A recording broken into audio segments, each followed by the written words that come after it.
following orders are published for the information and guidance of the Army in the field, in its present movement to obtain a foothold on the east bank of the Mississippi River, from which Vicksburg can be approached by practicable roads.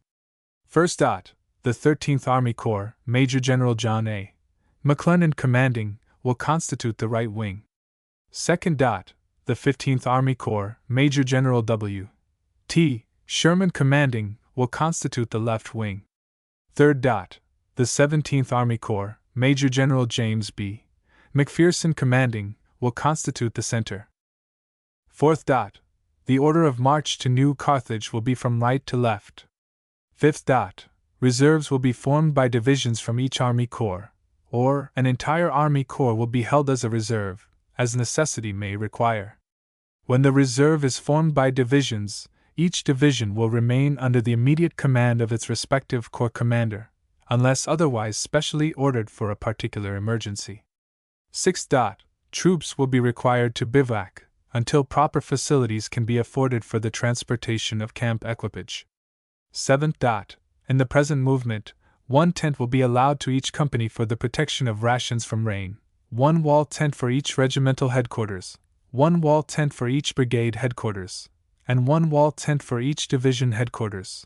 Corps commanders having the books and blanks of their respective commands to provide for, are authorized to take such tents as are absolutely necessary, but not to exceed the number allowed by General Orders No. 160 A.G. O. Series of 1862. Eighth. All the teams of the 3 Army Corps, under the immediate charge of the quartermasters bearing them on their returns, will constitute a train for carrying supplies and ordnance, and the authorized camp equipage of the Army. Ninth. As fast as the 13th Army Corps advances, the 17th Army Corps will take its place, and it, in turn, will be followed in like manner by the 15th Army Corps. 10th. 2 regiments from each Army Corps will be detailed by corps commanders to guard the lines from Richmond to New Carthage.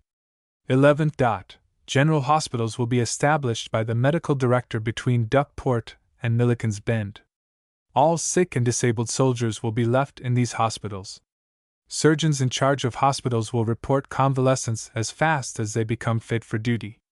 Each corps commander will detail an intelligent and good drill officer to remain behind and take charge of the convalescence of their respective corps. Officers so detailed will organize the men under their charge into squads and companies, without regard to the regiments they belong to, and in the absence of convalescent commissioned officers to command them, will appoint non-commissioned officers or privates. The force so organized will constitute the guard of the line from Duckport to Milliken's Bend.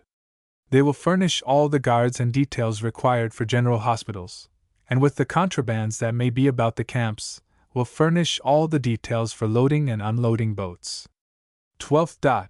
The movement of troops from Milliken's Bend to New Carthage will be so conducted as to allow the transportation of 10 days' supply of rations, and 1/2 the allowance of ordnance, required by previous orders.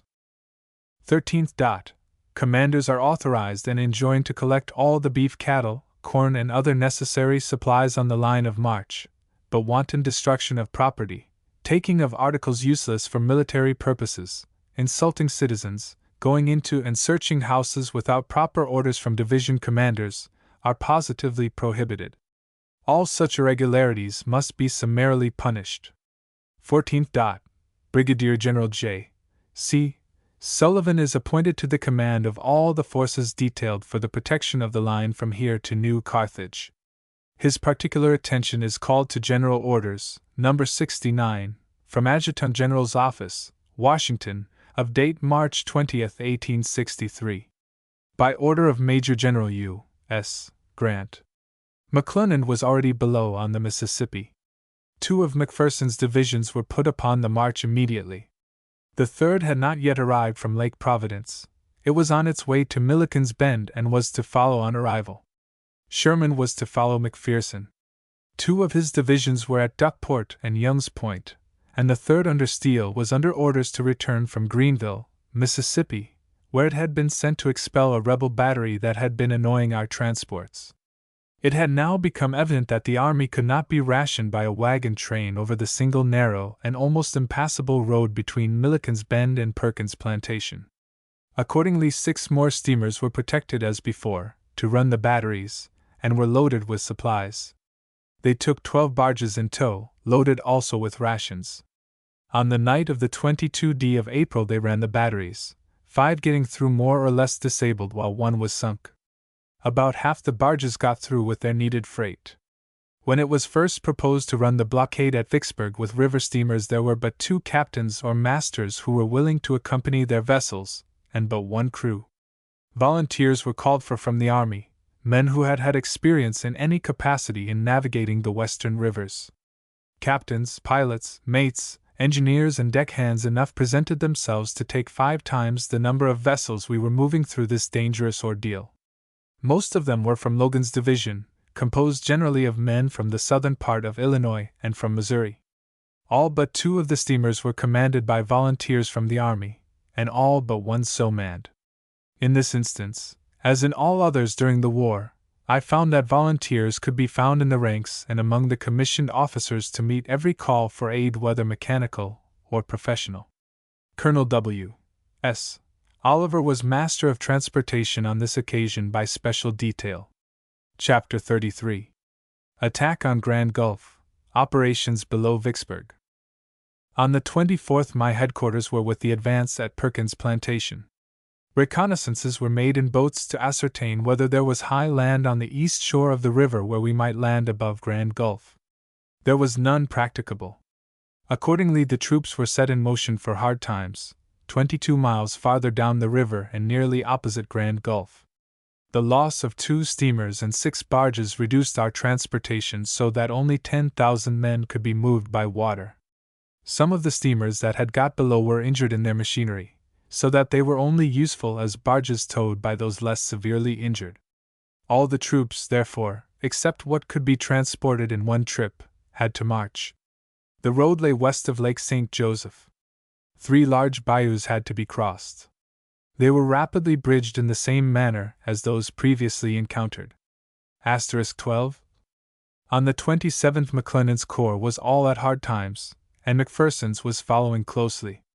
I had determined to make the attempt to effect a landing on the east side of the river as soon as possible. Accordingly, on the morning of the 29th, McClellan was directed to embark all the troops from his corps that our transports and barges could carry. About 10,000 men were so embarked. The plan was to have the Navy silence the guns at Grand Gulf, and to have as many men as possible ready to debark in the shortest possible time under cover of the fire of the Navy, and carry the works by storm. The following order was issued. Perkins Plantation, La, April 27, 1863. Major General J. A. McClellan, commanding 13th A. C. Commence immediately the embarkation of your corps, or so much of it as there is transportation for.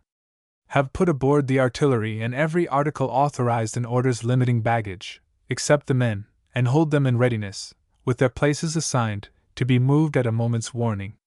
All the troops you may have, except those ordered to remain behind, send to a point nearly opposite Grand Gulf, where you see, by special orders of this date, General McPherson is ordered to send one division.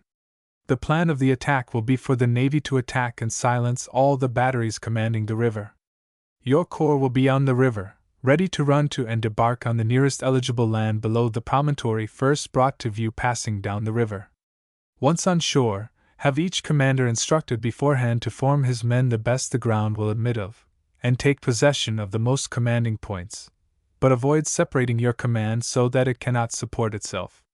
The first object is to get a foothold where our troops can maintain themselves until such time as preparations can be made and troops collected for a forward movement.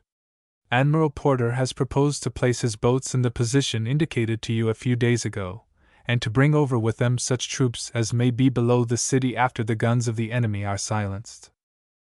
It may be that the enemy will occupy positions back from the city, out of range of the gunboats, so as to make it desirable to run past Grand Gulf and land at Rodney. In case this should prove the plan, a signal will be arranged and you duly informed when the transports are to start with this view. Or it may be expedient for the boats to run past, but not the men. In this case, then, the transports would have to be brought back to where the men could land and move by forced marches to below Grand Gulf, re-embark rapidly and proceed to the latter place. There will be required, then, 3 signals. 1. To indicate that the transports can run down and debark the troops at Grand Gulf. 1. That the transports can run by without the troops. And the last, that the transports can run by with the troops on board. Should the men have to march, all baggage and artillery will be left to run the blockade. If not already directed, require your men to keep 3 days' rations in their haversacks, not to be touched until a movement commences.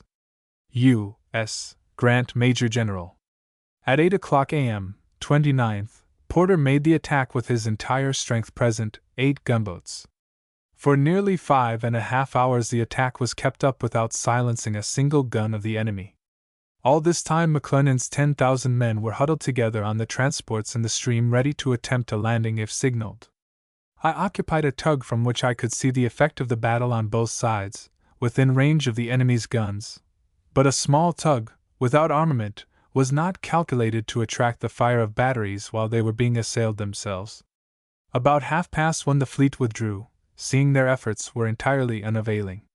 The enemy ceased firing as soon as we withdrew. I immediately signaled the admiral and went aboard his ship. The Navy lost in this engagement 18 killed and 56 wounded.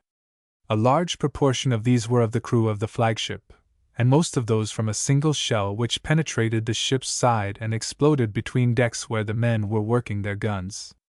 The sight of the mangled and dying men which met my eye as I boarded the ship was sickening. Grand Gulf is on a high bluff where the river runs at the very foot of it.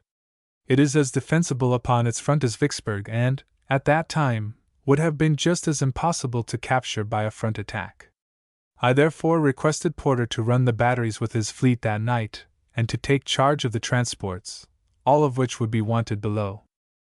There is a long tongue of land from the Louisiana side extending towards Grand Gulf, made by the river running nearly east from about 3 miles above and nearly in the opposite direction from that point for about the same distance below.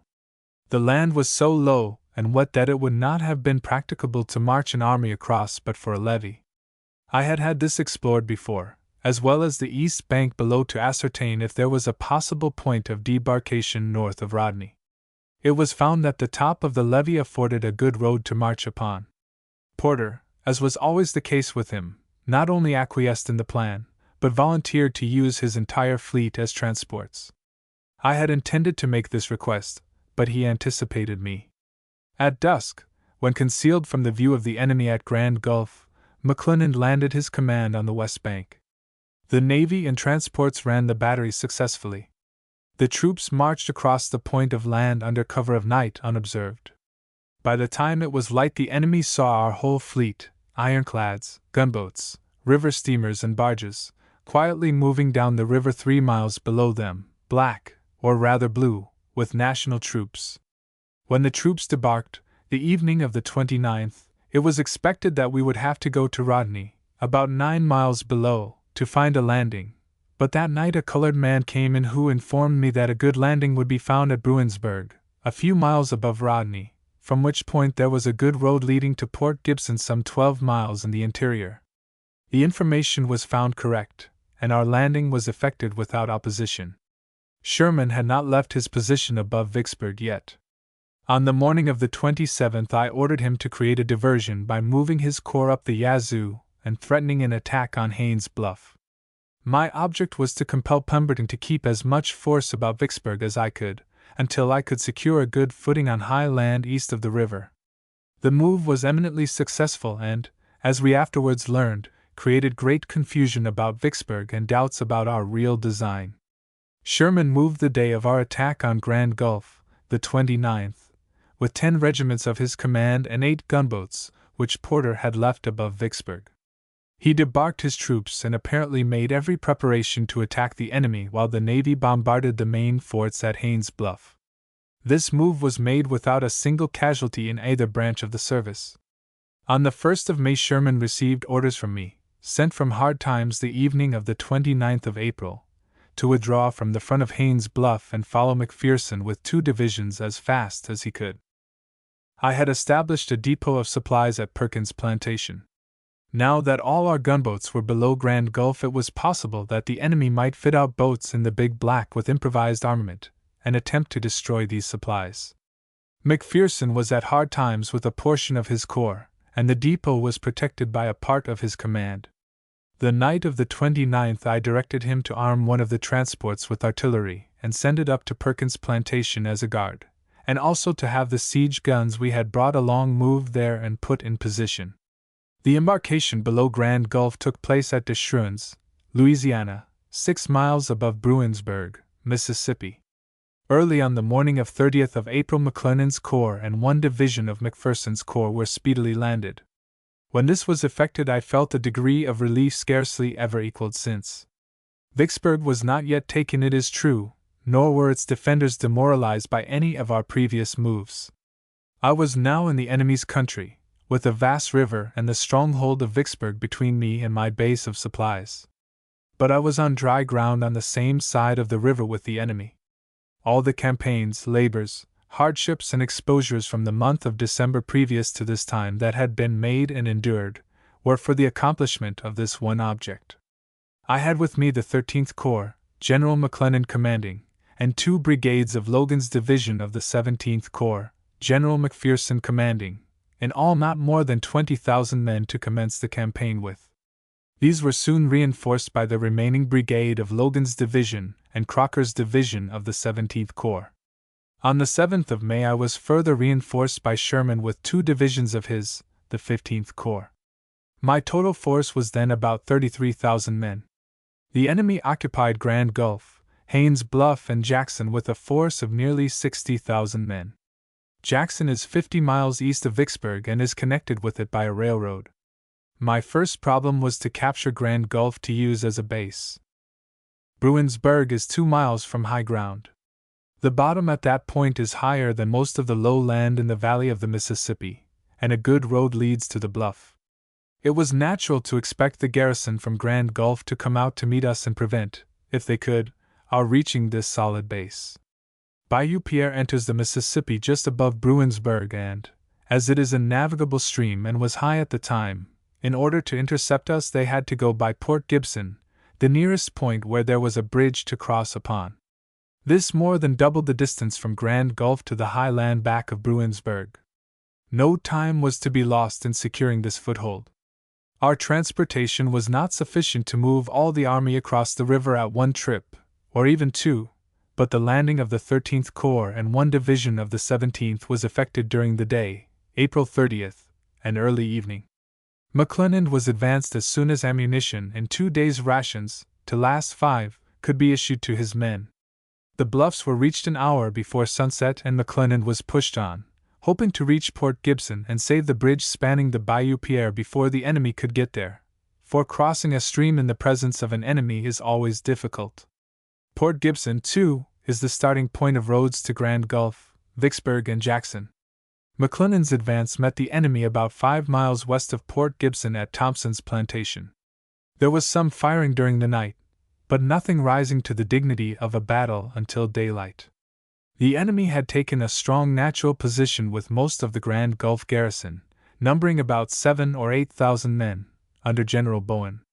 His hope was to hold me in check until reinforcements under Loring could reach him from Vicksburg, but Loring did not come in time to render much assistance south of Port Gibson.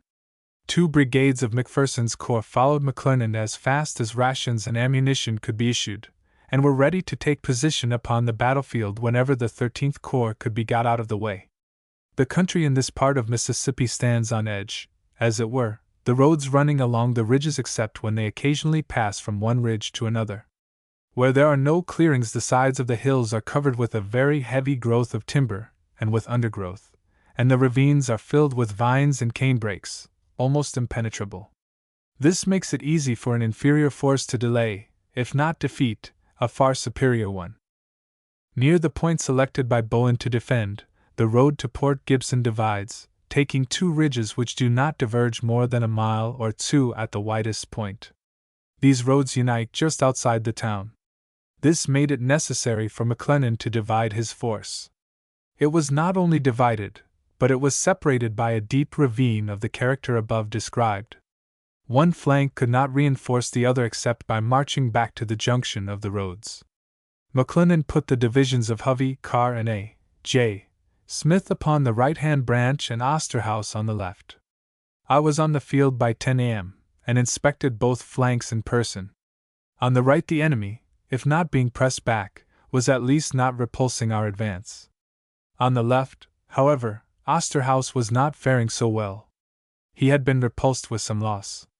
As soon as the road could be cleared of McClernand's troops, I ordered up McPherson, who was close upon the rear of the 13th Corps, with 2 brigades of Logan's division. This was about noon. I ordered him to send 1 brigade, General John E. Smith's was selected, to support Osterhaus, and to move to the left and flank the enemy out of his position. This movement carried the brigade over a deep ravine to a 3rd ridge, and, when Smith's troops were seen well through the ravine, Osterhaus was directed to renew his front attack. It was successful and unattended by heavy loss. The enemy was sent in full retreat on their right, and their left followed before sunset. While the movement to our left was going on, McClernand, who was with his right flank, sent me frequent requests for reinforcements, although the force with him was not being pressed.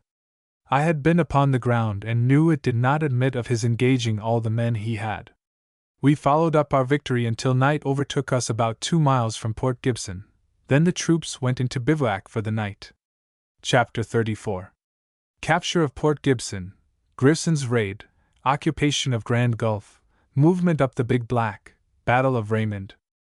We started next morning for Port Gibson as soon as it was light enough to see the road.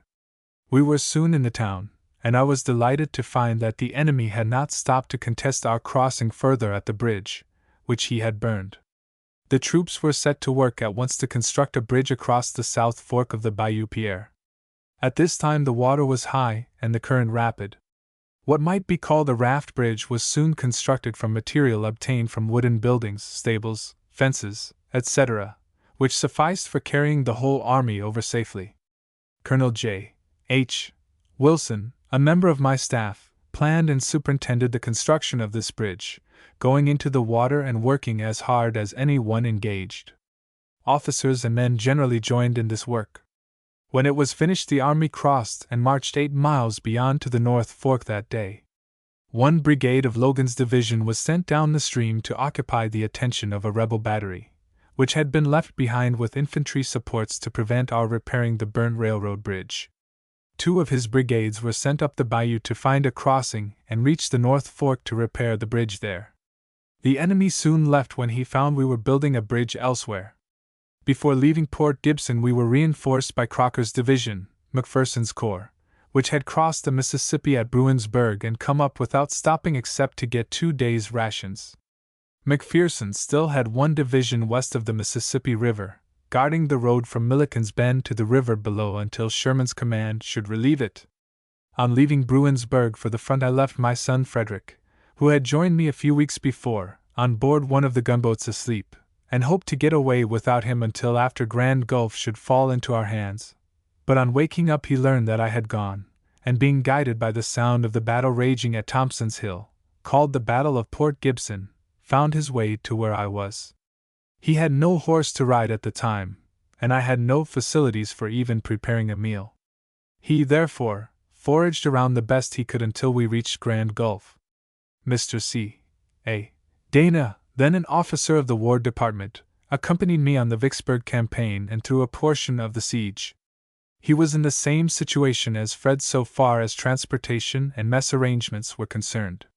The first time I called to mind seeing either of them, after the battle, they were mounted on 2 enormous horses, grown white from age, each equipped with dilapidated saddles and bridles. Our trains arrived a few days later, after which we were all perfectly equipped.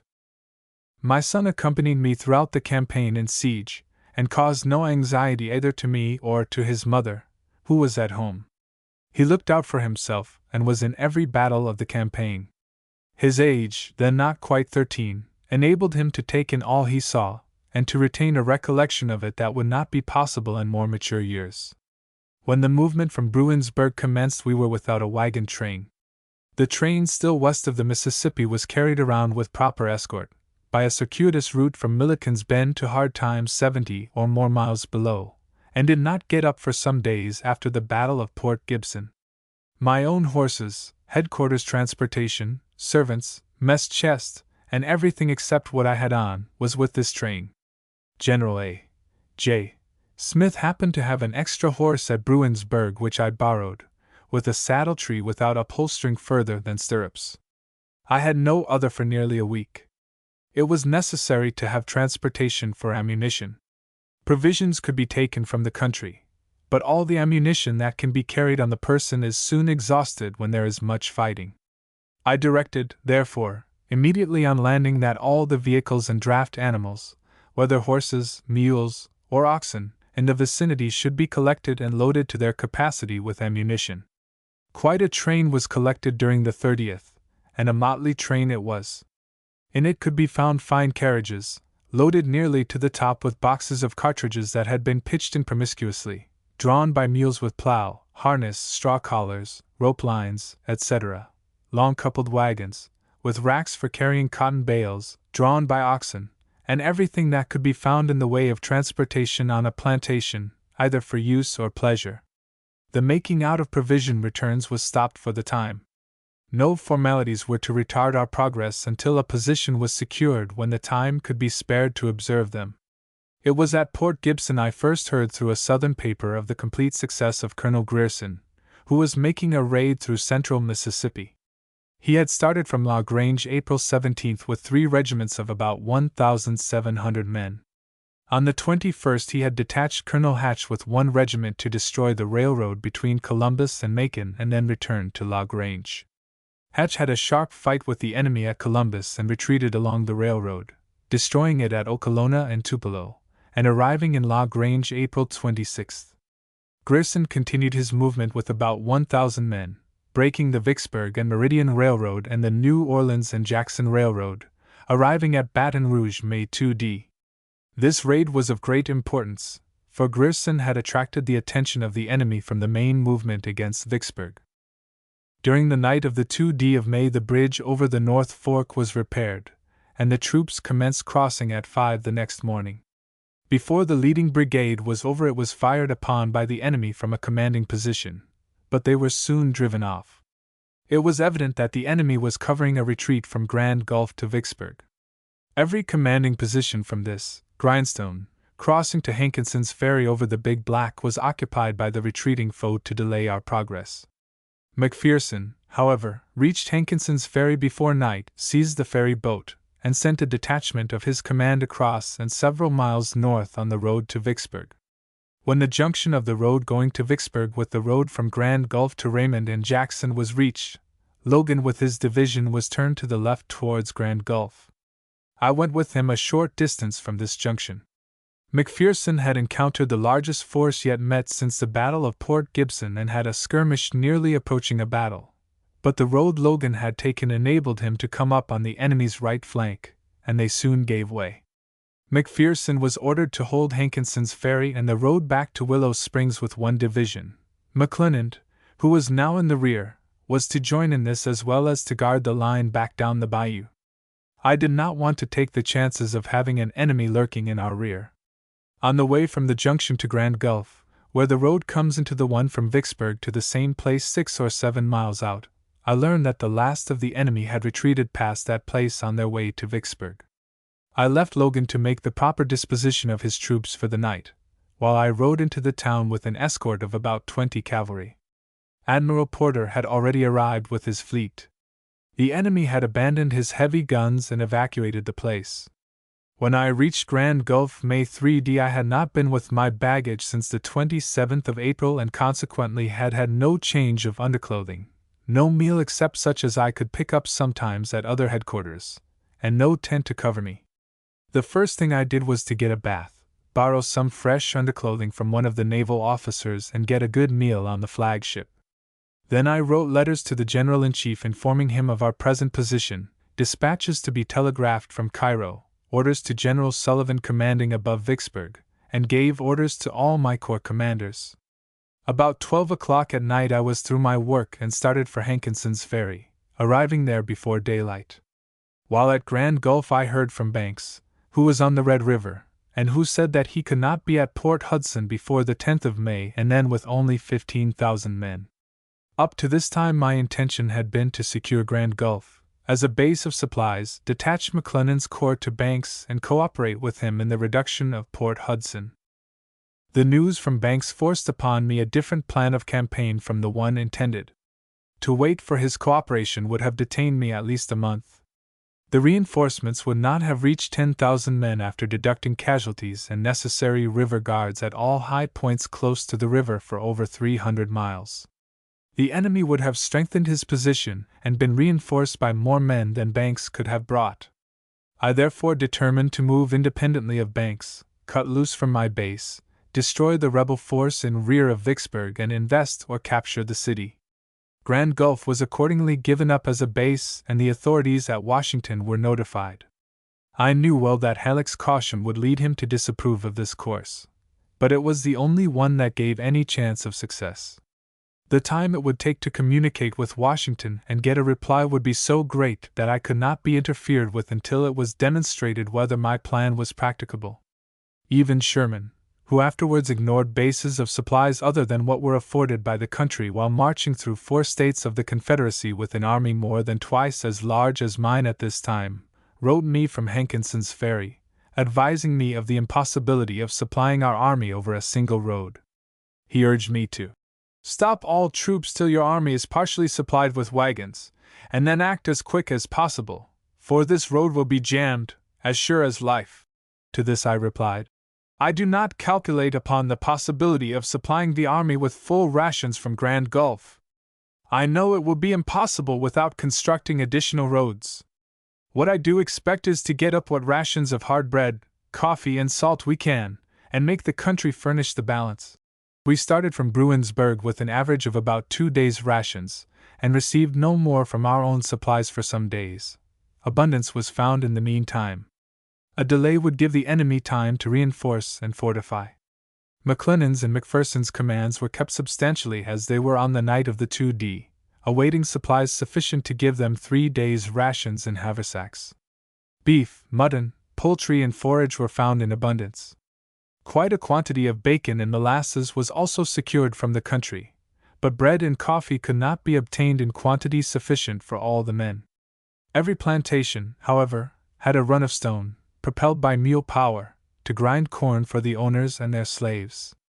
All these were kept running while we were stopping, day and night, and when we were marching, during the night, at all plantations covered by the troops.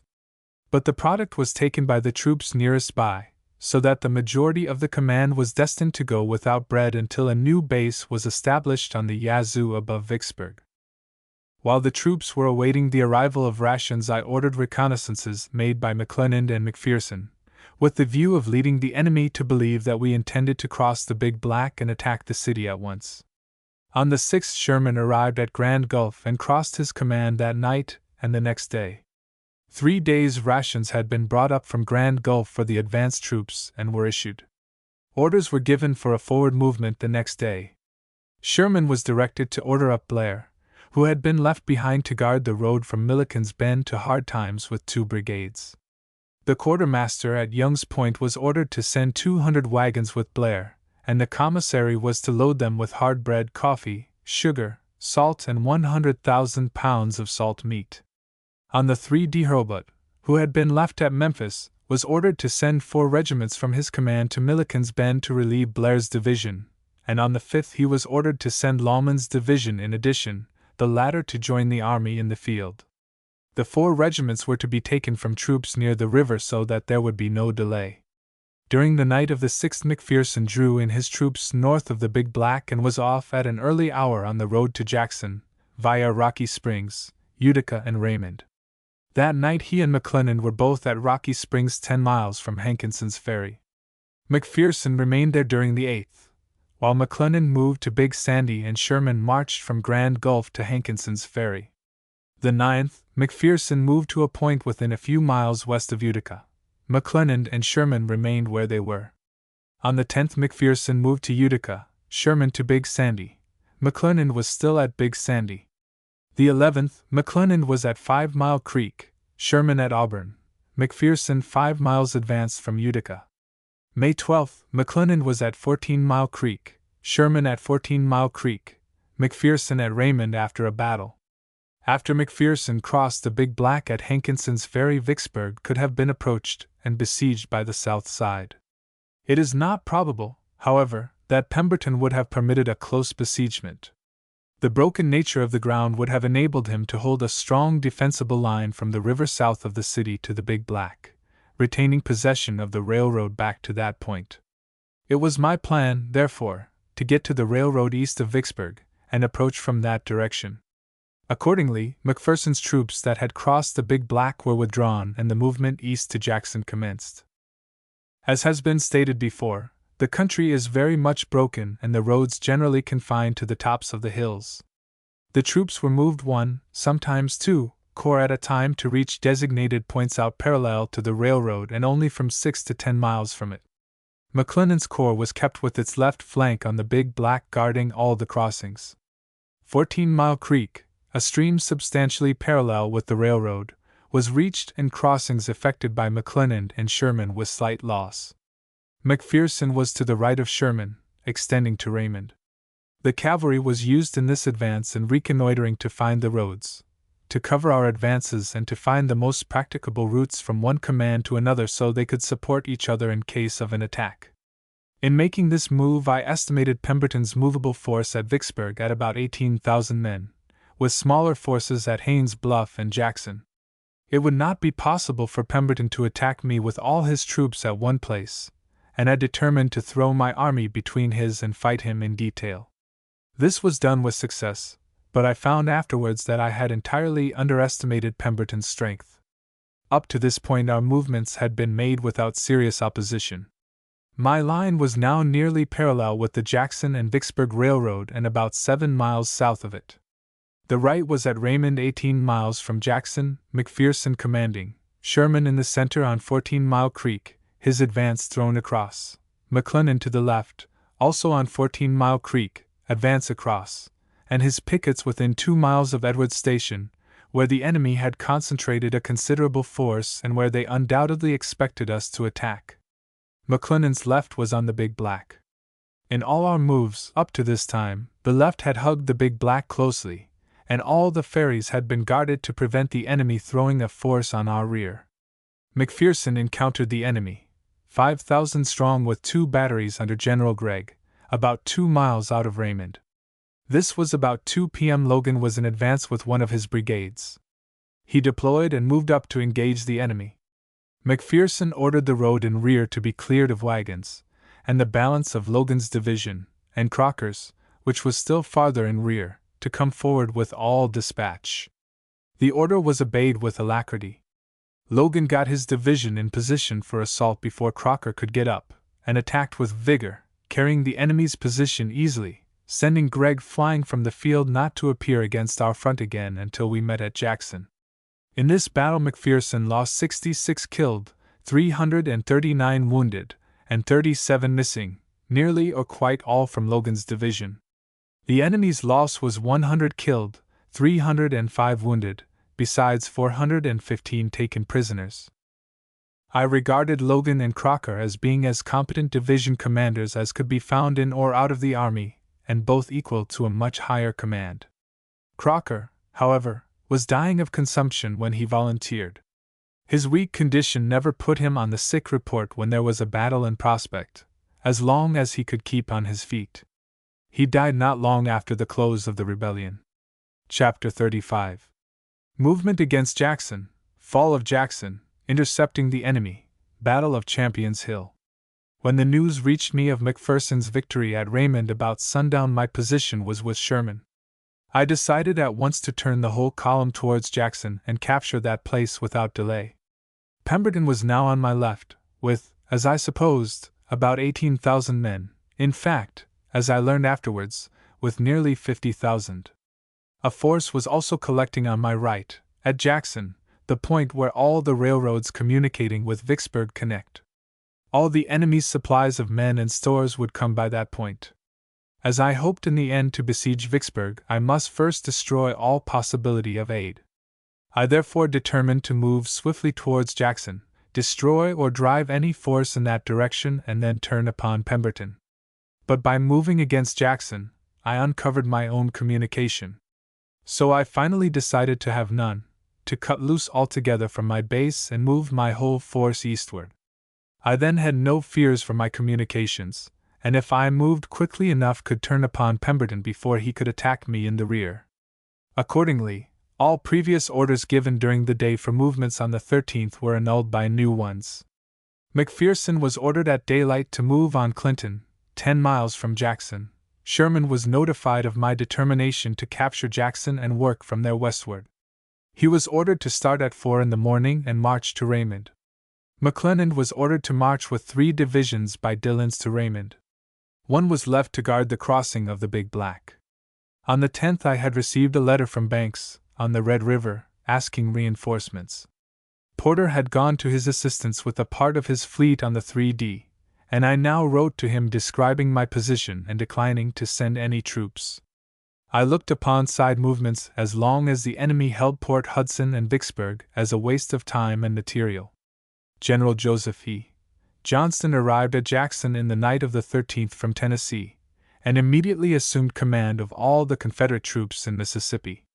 I knew he was expecting reinforcements from the south and east. On the 6th I had written to General Halleck. Information from the other side leaves me to believe the enemy are bringing forces from Tullahoma. Up to this time my troops had been kept in supporting distances of each other, as far as the nature of the country would admit. Reconnaissances were constantly made from each corps to enable them to acquaint themselves with the most practicable routes from one to another in case a union became necessary. McPherson reached Clinton with the advance early on the 13th, and immediately set to work destroying the railroad. Sherman's advance reached Raymond before the last of McPherson's command had got out of the town. McClernand withdrew from the front of the enemy, at Edwards Station, with much skill and without loss, and reached his position for the night in good order. On the night of the 13th, McPherson was ordered to march at early dawn upon Jackson, only 15 miles away. Sherman was given the same order, but he was to move by the direct road from Raymond to Jackson, which is south of the road McPherson was on and does not approach within 2 miles of it at the point where it crossed the line of entrenchments which, at that time, defended the city. McClernand was ordered to move one division of his command to Clinton, one division a few miles beyond Mississippi Springs following Sherman's line, and a third to Raymond. He was also directed to send his siege guns, 4 in number, with the troops going by Mississippi Springs. McClernand's position was an advantageous one in any event. With one division at Clinton, he was in position to reinforce McPherson, at Jackson, rapidly if it became necessary. The division beyond Mississippi Springs was equally available to reinforce Sherman. The one at Raymond could take either road. He still had 2 other divisions farther back now that Blair had come up, available within a day at Jackson. If this last command should not be wanted at Jackson, they were already 1 day's march from there on their way to Vicksburg and on 3 different roads leading to the latter city. But the most important consideration in my mind was to have a force confronting Pemberton if he should come out to attack my rear. This I expected him to do. As shown further on, he was directed by Johnston to make this very move. I notified General Halleck that I should attack the state capital on the 14th. A courier carried the dispatch to Grand Gulf through an unprotected country. Sherman and McPherson communicated with each other during the night and arranged to reach Jackson at about the same hour. It rained in torrents during the night of the 13th and the fore part of the day of the 14th. The roads were intolerable, and in some places on Sherman's line, where the land was low, they were covered more than a foot deep with water. But the troops never murmured. By 9 o'clock Crocker, of McPherson's corps, who was now in advance, came upon the enemy's pickets and speedily drove them in upon the main body. They were outside of the entrenchments in a strong position, and proved to be the troops that had been driven out of Raymond. Johnston had been reinforced during the night by Georgia and South Carolina regiments, so that his force amounted to 11,000 men, and he was expecting still more. Sherman also came upon the rebel pickets some distance out from the town, but speedily drove them in. He was now on the south and southwest of Jackson, confronting the Confederates behind their breastworks, while McPherson's right was nearly 2 miles north, occupying a line running north and south across the Vicksburg Railroad. Artillery was brought up and reconnaissances made preparatory to an assault. McPherson brought up Logan's division, while he deployed Crocker's for the assault. Sherman made similar dispositions on the right. By 11 a.m. both were ready to attack. Crocker moved his division forward, preceded by a strong skirmish line. These troops at once encountered the enemy's advance and drove it back on the main body, when they returned to their proper regiment, and the whole division charged, routing the enemy completely and driving him into this main line. This stand by the enemy was made more than 2 miles outside of his main fortifications. McPherson followed up with his command until within range of the guns of the enemy from their entrenchments, when he halted to bring his troops into line and reconnoiter to determine the next move. It was now about noon. While this was going on, Sherman was confronting a rebel battery which enfiladed the road on which he was marching, the Mississippi Springs Road, and commanded a bridge spanning a stream over which he had to pass. By detaching right and left, the stream was forced, and the enemy flanked and speedily driven within the main line. This brought our whole line in front of the enemy's line of works, which was continuous on the north, west, and south sides from the Pearl River north of the city to the same river south. I was with Sherman. He was confronted by a force sufficient to hold us back. Appearances did not justify an assault where we were. I had directed Sherman to send a force to the right, and to reconnoiter as far as to the Pearl River. This force, Tuttle's division, not returning, I rode to the right with my staff, and soon found that the enemy had left that part of the line. Tuttle's movement, or McPherson's pressure, had no doubt led Johnston to order a retreat, leaving only the men at the guns to retard us while he was getting away. Tuttle had seen this and, passing through the lines without resistance, came up in the rear of the artillerists confronting Sherman and captured them with 10 pieces of artillery. I rode immediately to the State House, where I was soon followed by Sherman.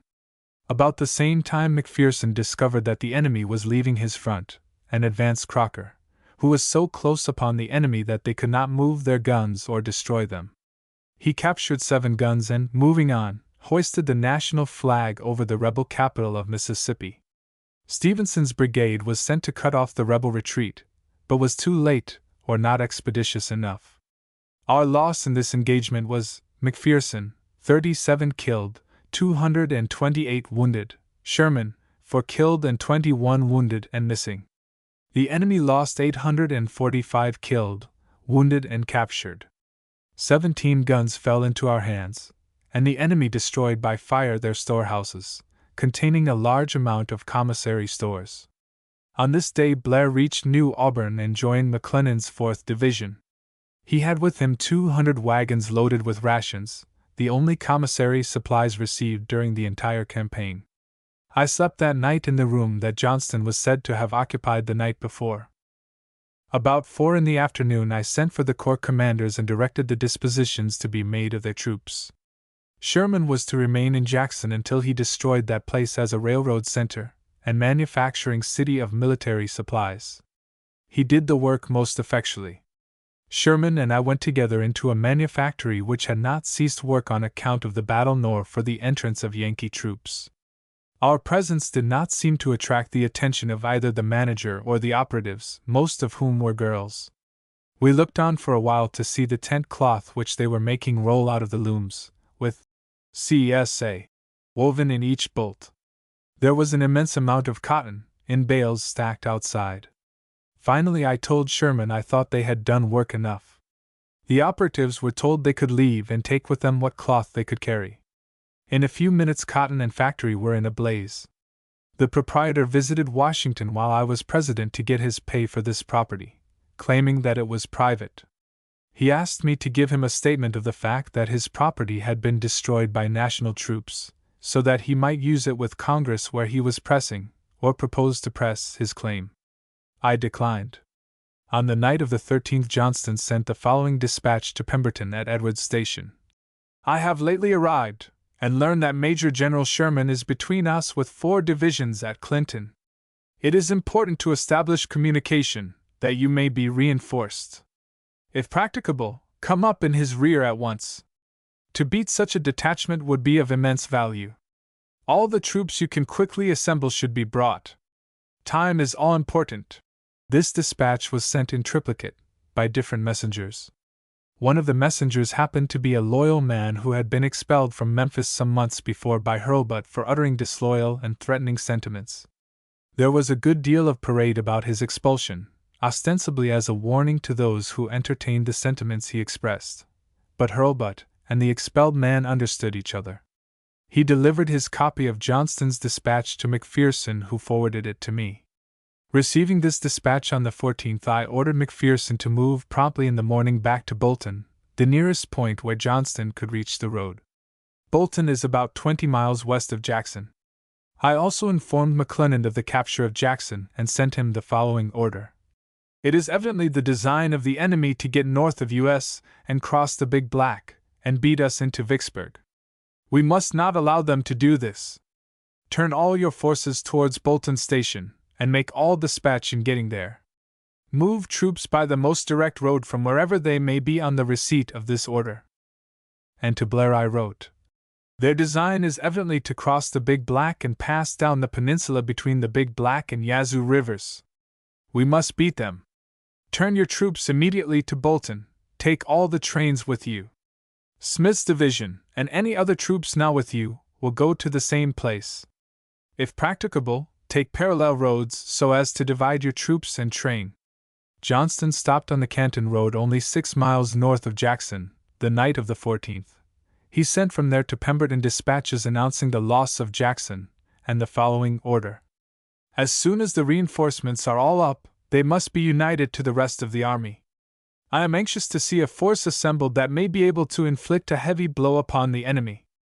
Can Grant supply himself from the Mississippi? Can you not cut him off from it, and above all, should he be compelled to fall back for want of supplies, beat him? The concentration of my troops was easy, considering the character of the country. McPherson moved along the road parallel with and near the railroad. McClellan's command was 1 division, Hovey's, on the road McPherson had to take, but with a start of 4 miles. 1 Osterhaus was at Raymond, on a converging road that intersected the other near Champion's Hill. 1 Cars had to pass over the same road with Osterhaus, but being back at Mississippi Springs, would not be detained by it. The 4th, Smith's, with Blair's division, was near Auburn with a different road to pass over. McClernand faced about and moved promptly. His cavalry from Raymond seized Bolton by 9:30 in the morning, driving out the enemy's pickets and capturing several men. The night of the 15th Hovey was at Bolton. Carr and Osterhaus were about 3 miles south, but abreast, facing west. Smith was north of Raymond with Blair in his rear. McPherson's command, with Logan in front, had marched at 7 o'clock, and by 4 reached Hovey and went into camp. Crocker bivouacked just in Hovey's rear on the Clinton road. Sherman, with 2 divisions, was in Jackson, completing the destruction of roads, bridges, and military factories. I rode in person out to Clinton.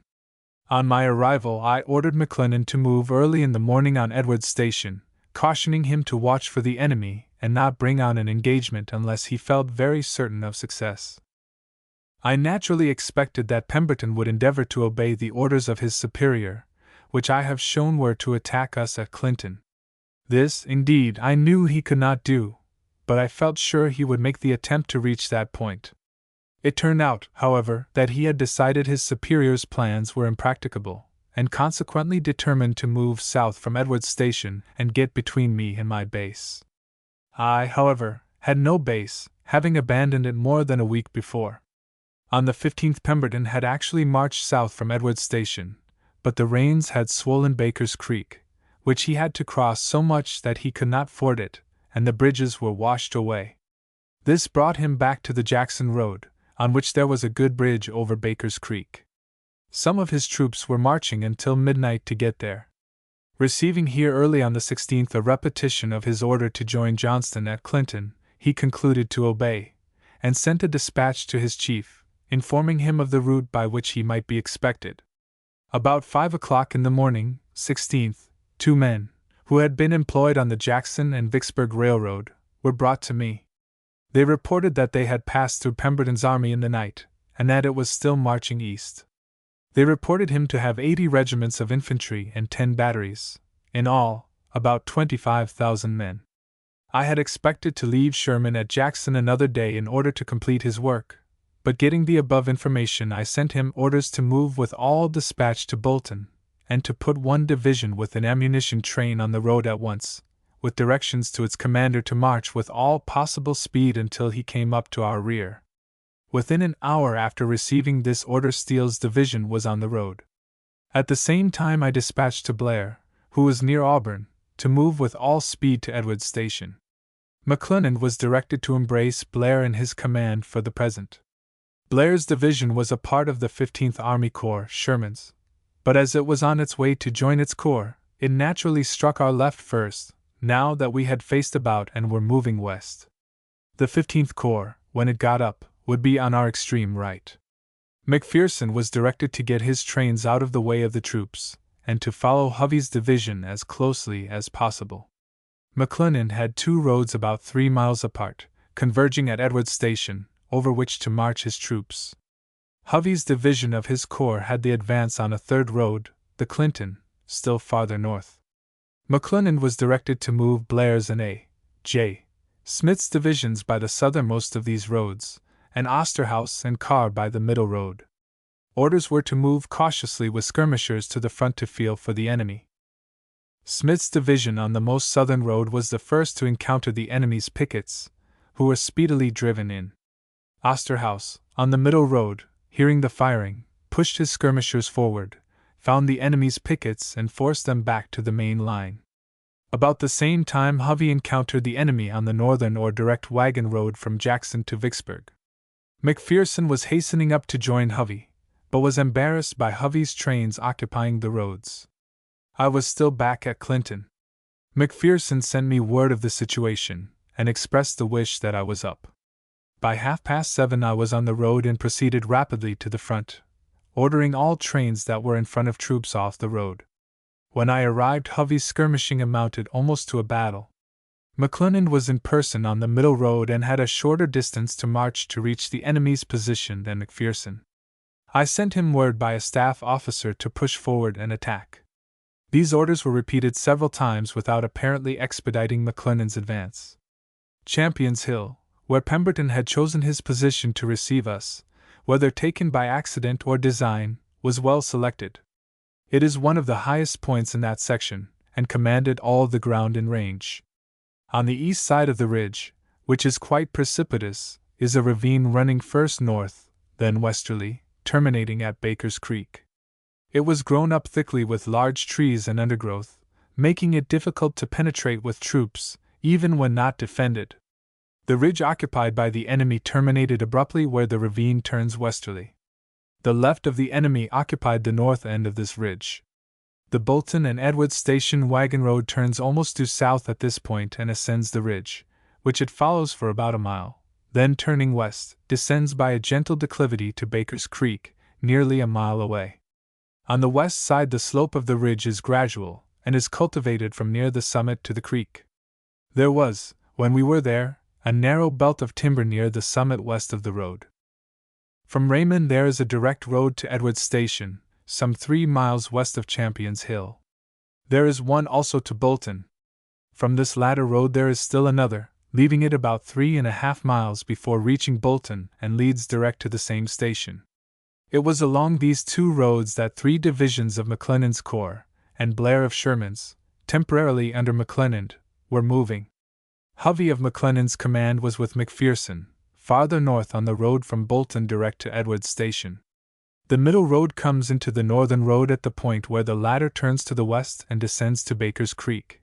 The southern road is still several miles south and does not intersect the others until it reaches Edwards Station. Pemberton's lines covered all these roads, and faced east. Hovey's line, when it first drove in the enemy's pickets, was formed parallel to that of the enemy and confronted his left. By 11 o'clock the skirmishing had grown into a hard contested battle.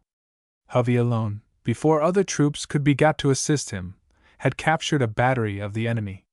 But he was not able to hold his position and had to abandon the artillery.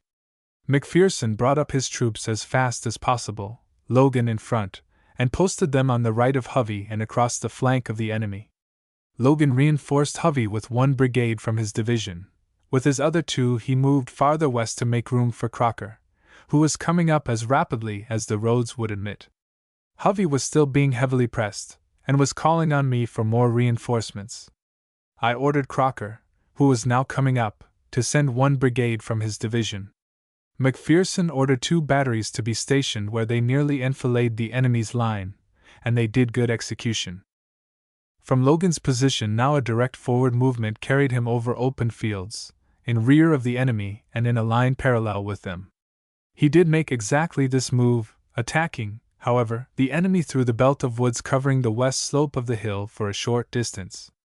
Up to this time I had kept my position near Hovey where we were the most heavily pressed, but about noon I moved with a part of my staff by our right around, until I came up with Logan himself.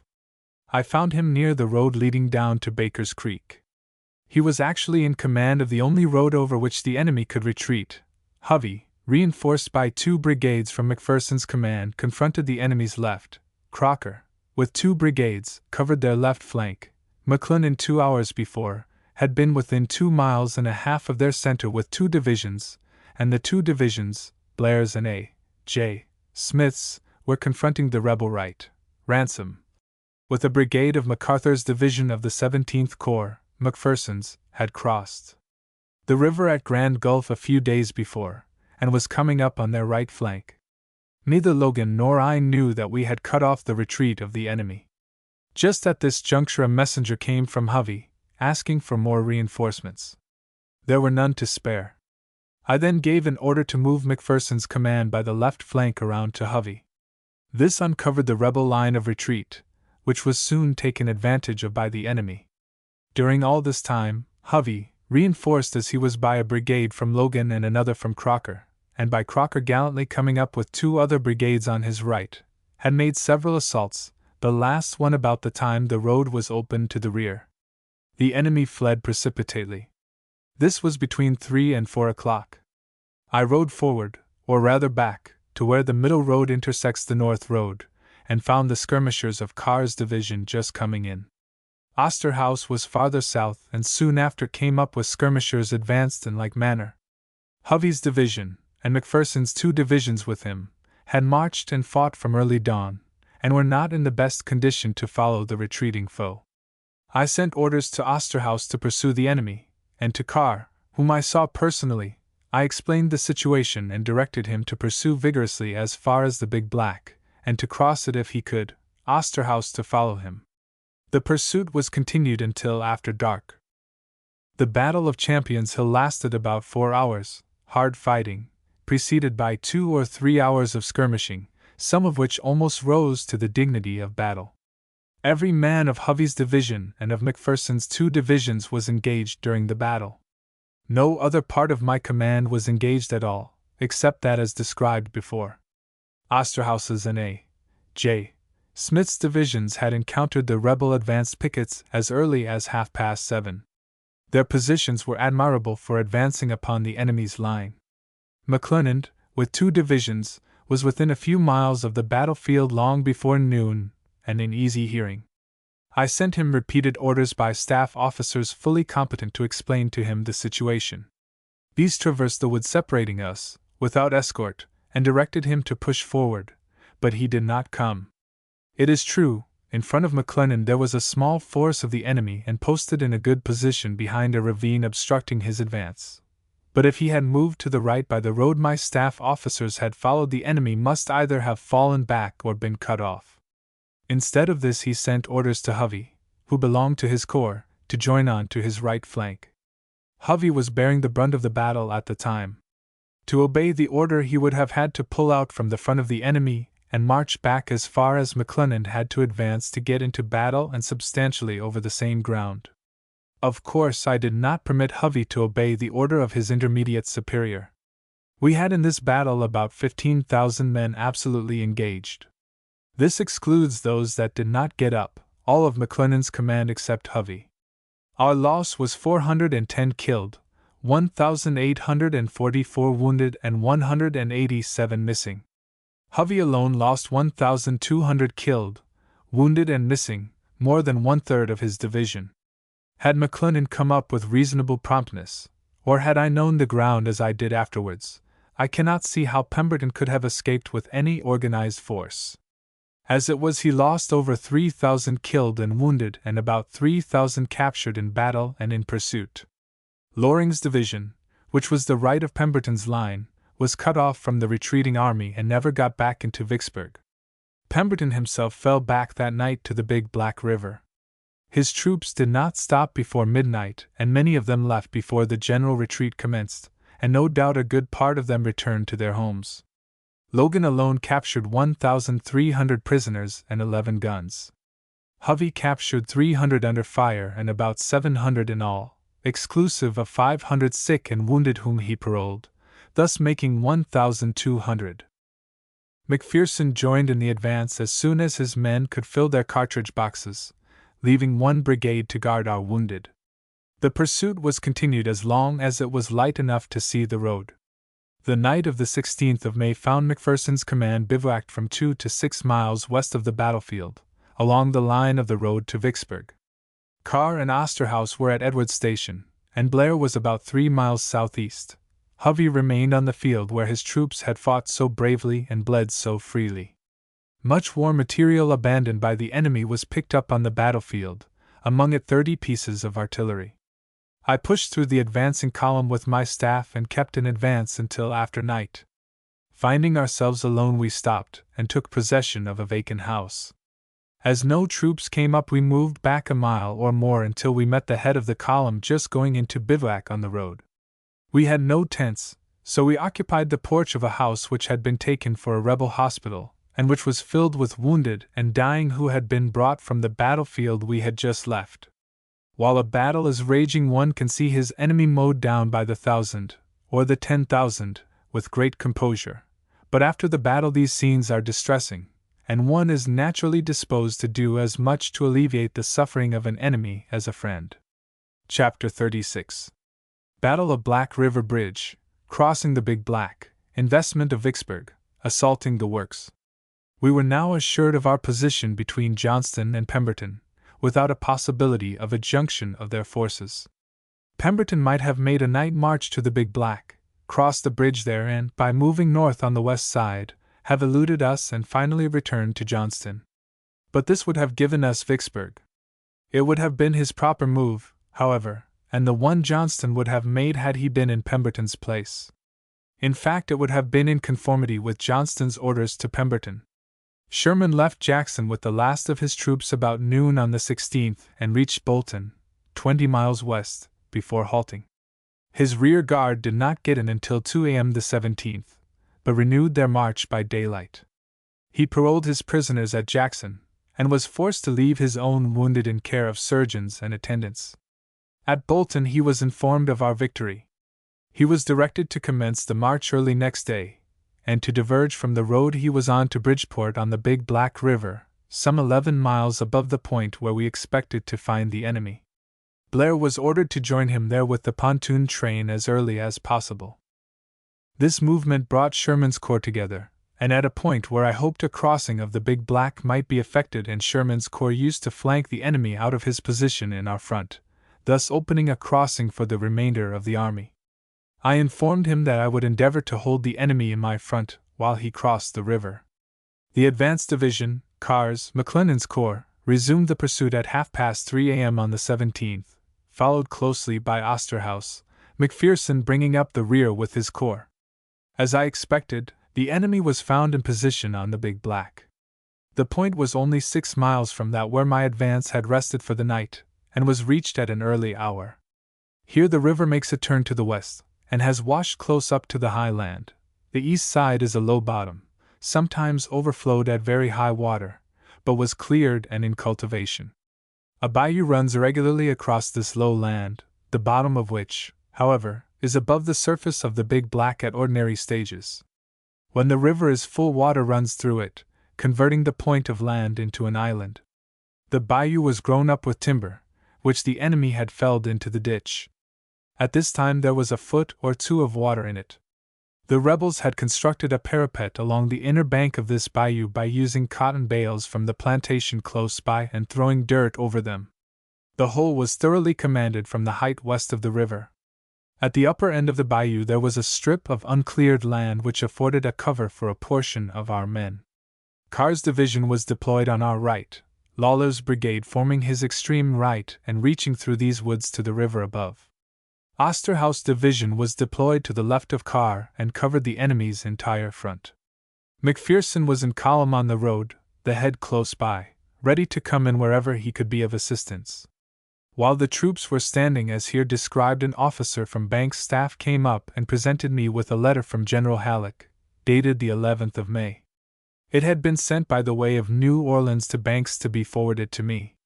It ordered me to return to Grand Gulf and to cooperate from there with Banks against Port Hudson, and then to return with our combined forces to besiege Vicksburg. I told the officer that the order came too late, and that Halleck would not give it now if he knew our position. The bearer of the dispatch insisted that I ought to obey the order, and was giving arguments to support his position when I heard great cheering to the right of our line and, looking in that direction, saw Lawler in his shirt sleeves leading a charge upon the enemy. I immediately mounted my horse and rode in the direction of the charge, and saw no more of the officer who delivered the dispatch, I think not even to this day. The assault was successful, but little resistance was made. The enemy fled from the west bank of the river, burning the bridge behind him and leaving the men and guns on the east side to fall into our hands. Many tried to escape by swimming the river. Some succeeded and some were drowned in the attempt. 18 guns were captured and 1,751 prisoners. Our loss was 39 killed, 237 wounded and 3 missing. The enemy probably lost but few men except those captured and drowned. But for the successful and complete destruction of the bridge, I have but little doubt that we should have followed the enemy so closely as to prevent his occupying his defenses around Vicksburg. As the bridge was destroyed and the river was high, new bridges had to be built. It was but little after 9 o'clock a.m. when the capture took place. As soon as work could be commenced, orders were given for the construction of 3 bridges. One was taken charge of by Lieutenant Haynes, of the Engineer Corps, one by General McPherson himself, and one by General Ransom, a most gallant and intelligent volunteer officer. My recollection is that Haynes built a raft bridge, McPherson a pontoon, using cotton bales in large numbers for pontoons, and that Ransom felled trees on opposite banks of the river, cutting only on one side of the tree, so that they would fall with their tops interlacing in the river, without the trees being entirely severed from their stumps. A bridge was then made with these trees to support the roadway. Lumber was taken from buildings, cotton gins, and wherever found, for this purpose. By 8 o'clock in the morning of the 18th, all 3 bridges were complete, and the troops were crossing. Sherman reached Bridgeport about noon of the 17th, and found Blair with the pontoon train already there. A few of the enemy were entrenched on the west bank, but they made little resistance and soon surrendered. 2 divisions were crossed that night, and the 3rd the following morning. On the 18th I moved along the Vicksburg road in advance of the troops, and as soon as possible joined Sherman.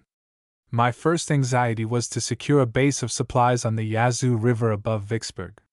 Sherman's line of march led him to the very point on Walnut Hills occupied by the enemy the December before, when he was repulsed. Sherman was equally anxious with myself. Our impatience led us to move in advance of the column and well up with the advanced skirmishers. There were some detached works along the crest of the hill.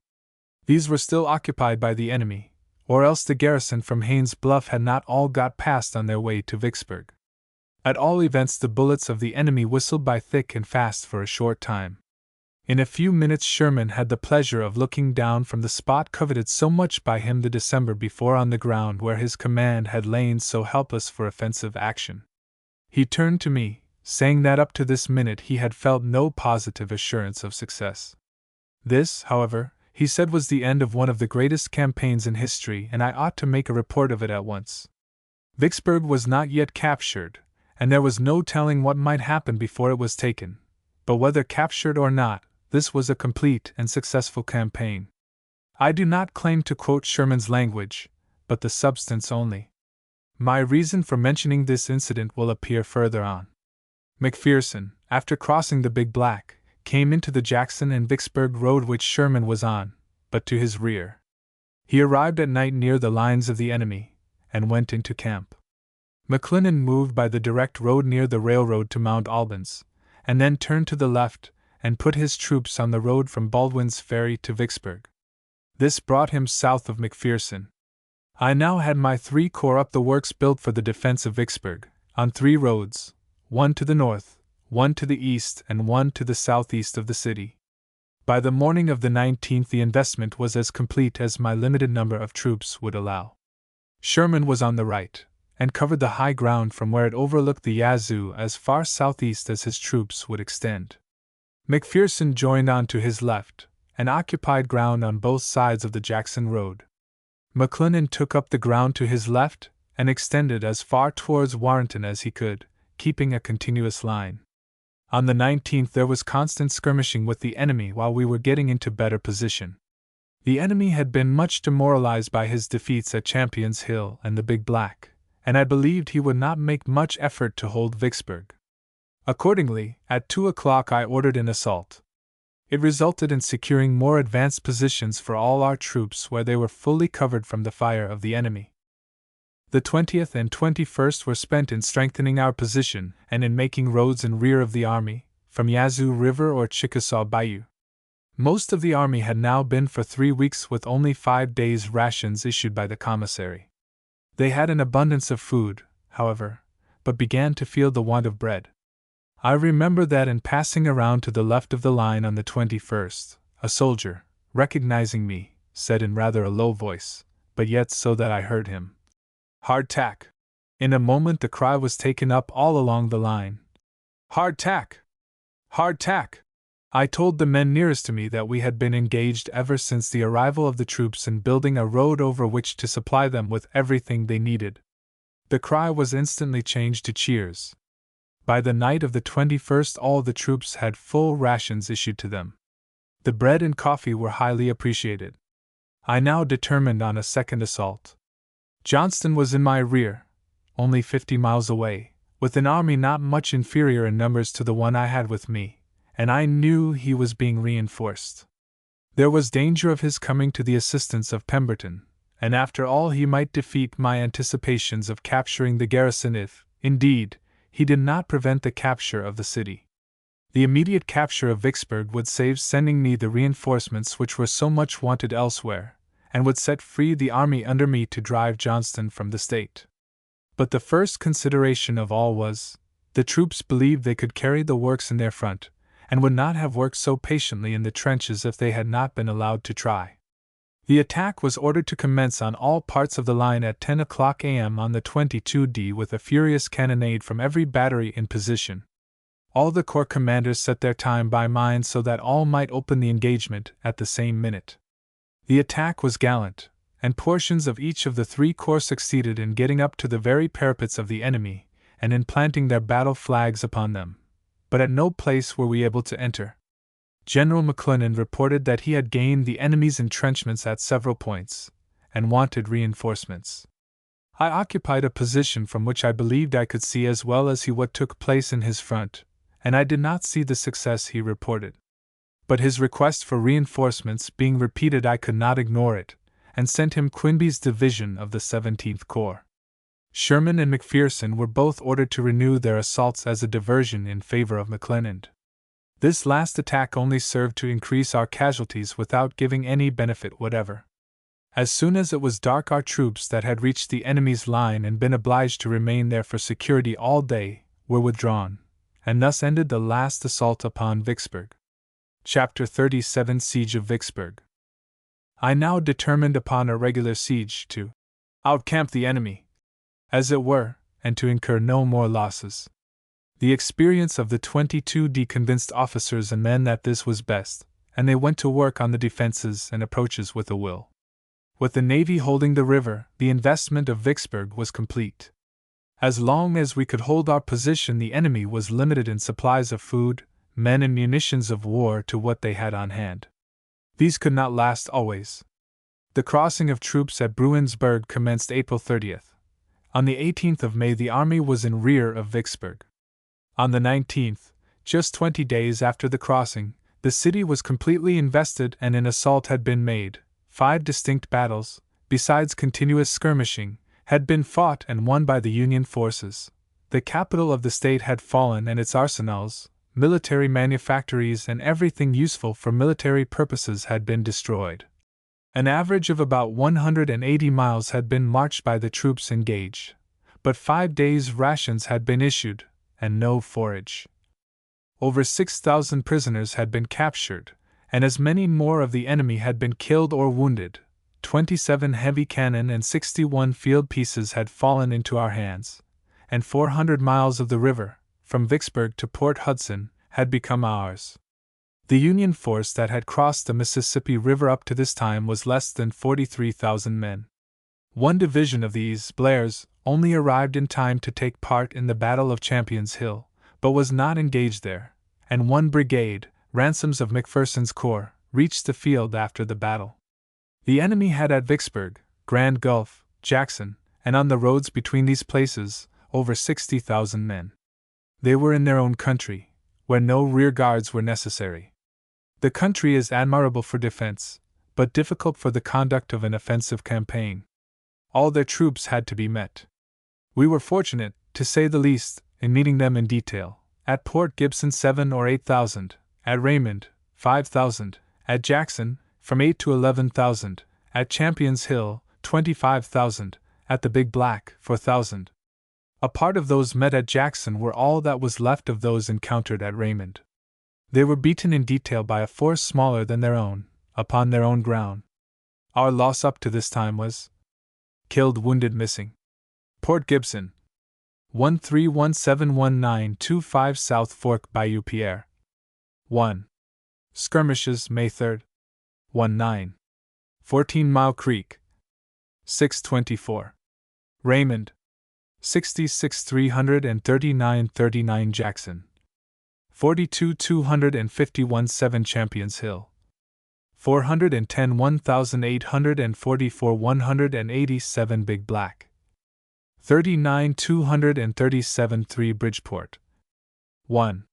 Total 695 3425 259 Of the wounded, many were but slightly so, and continued on duty. Not half of them were disabled for any length of time. After the unsuccessful assault of the 22d, the work of the regular siege began. Sherman occupied the right, starting from the river above Vicksburg, McPherson the center, MacArthur's division now with him, and McClellan the left, holding the road south to Warrenton. Lawman's division arrived at this time and was placed on the extreme left of the line.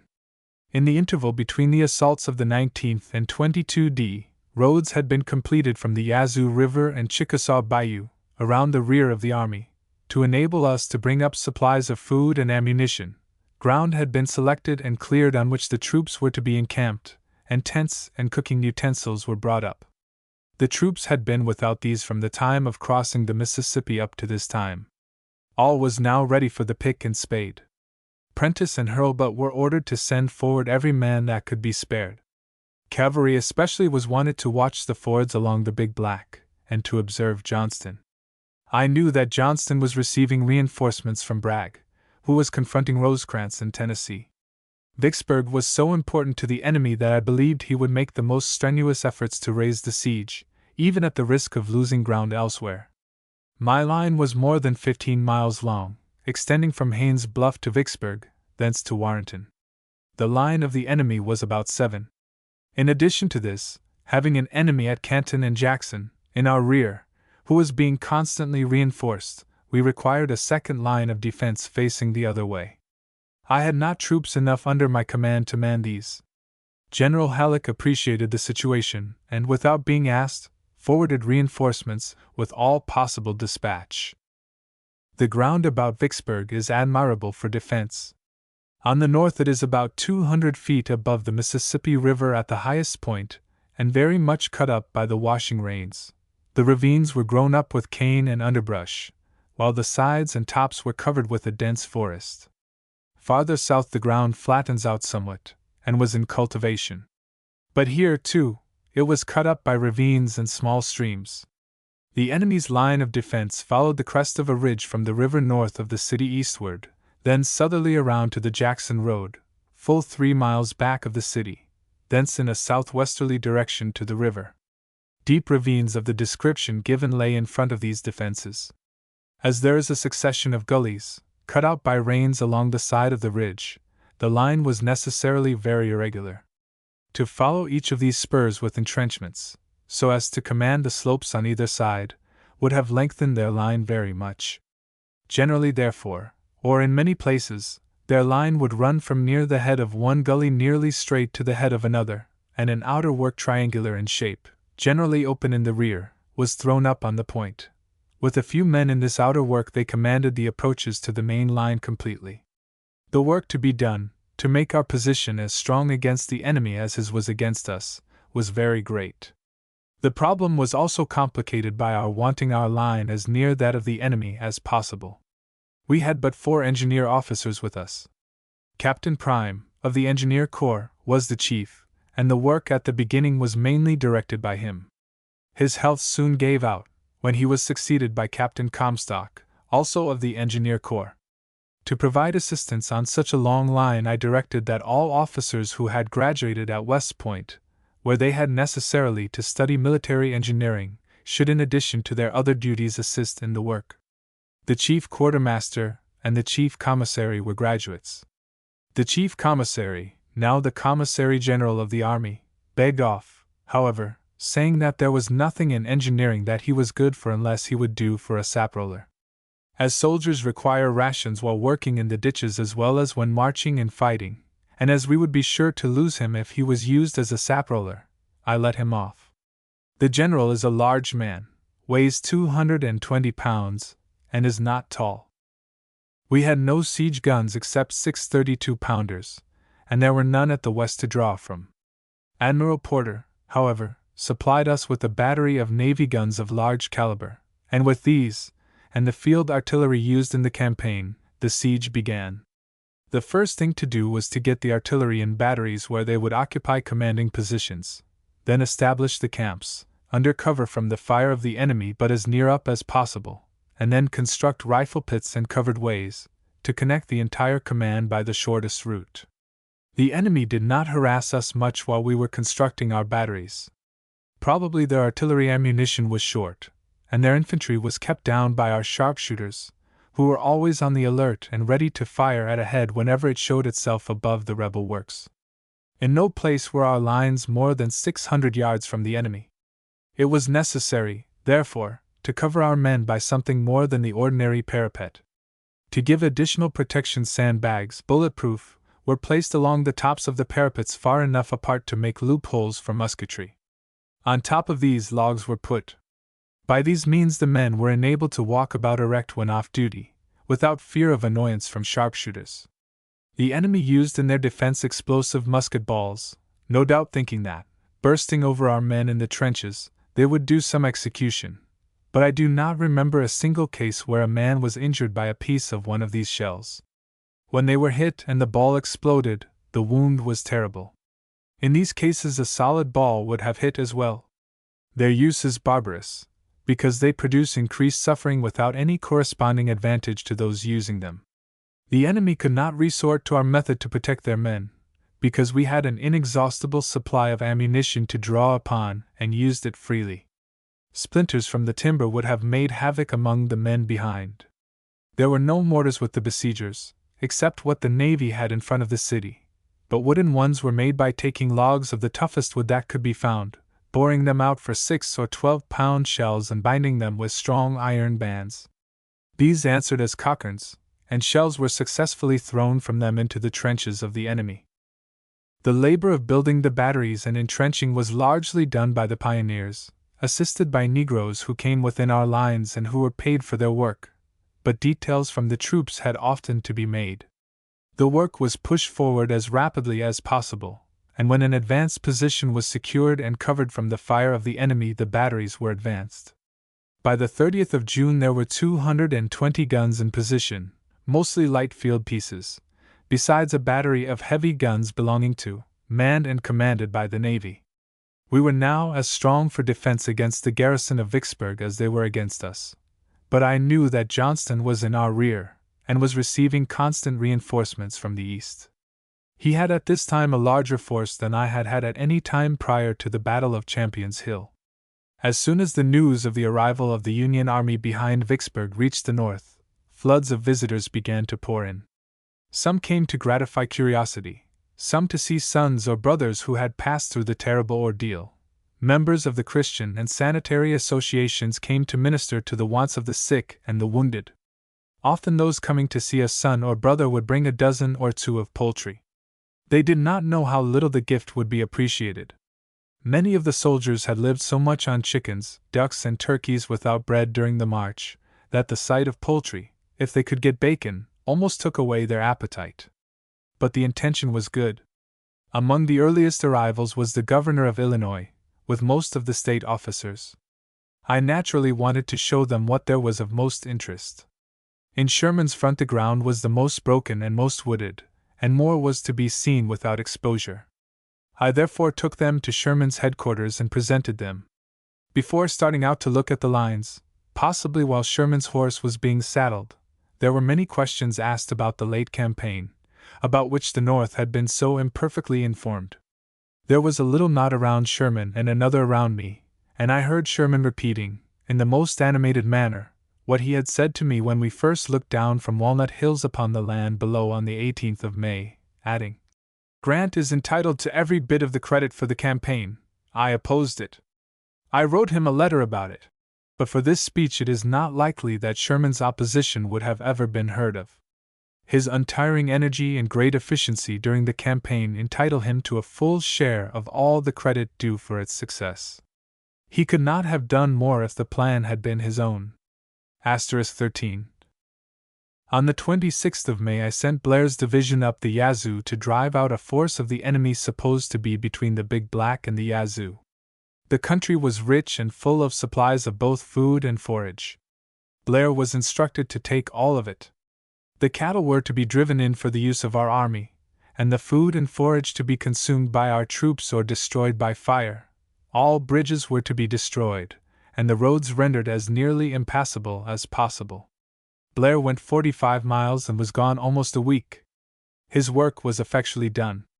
I requested Porter at this time to send the Marine Brigade, a floating nondescript force which had been assigned to his command and which proved very useful, up to Haines' Bluff to hold it until reinforcements could be sent. On the 26th I also received a letter from Banks, asking me to reinforce him with 10,000 men at Port Hudson. Of course I could not comply with his request, nor did I think he needed them.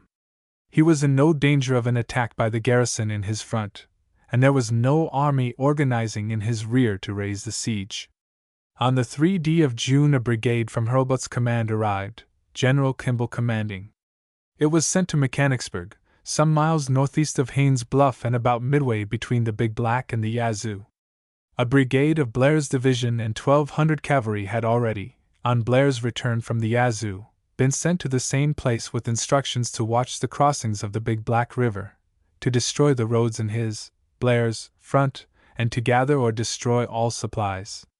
On the 7th of June our little force of colored and white troops across the Mississippi, at Milliken's Bend, were attacked by about 3,000 men from Richard Taylor's Trans-Mississippi Command. With the aid of the gunboats they were speedily repelled.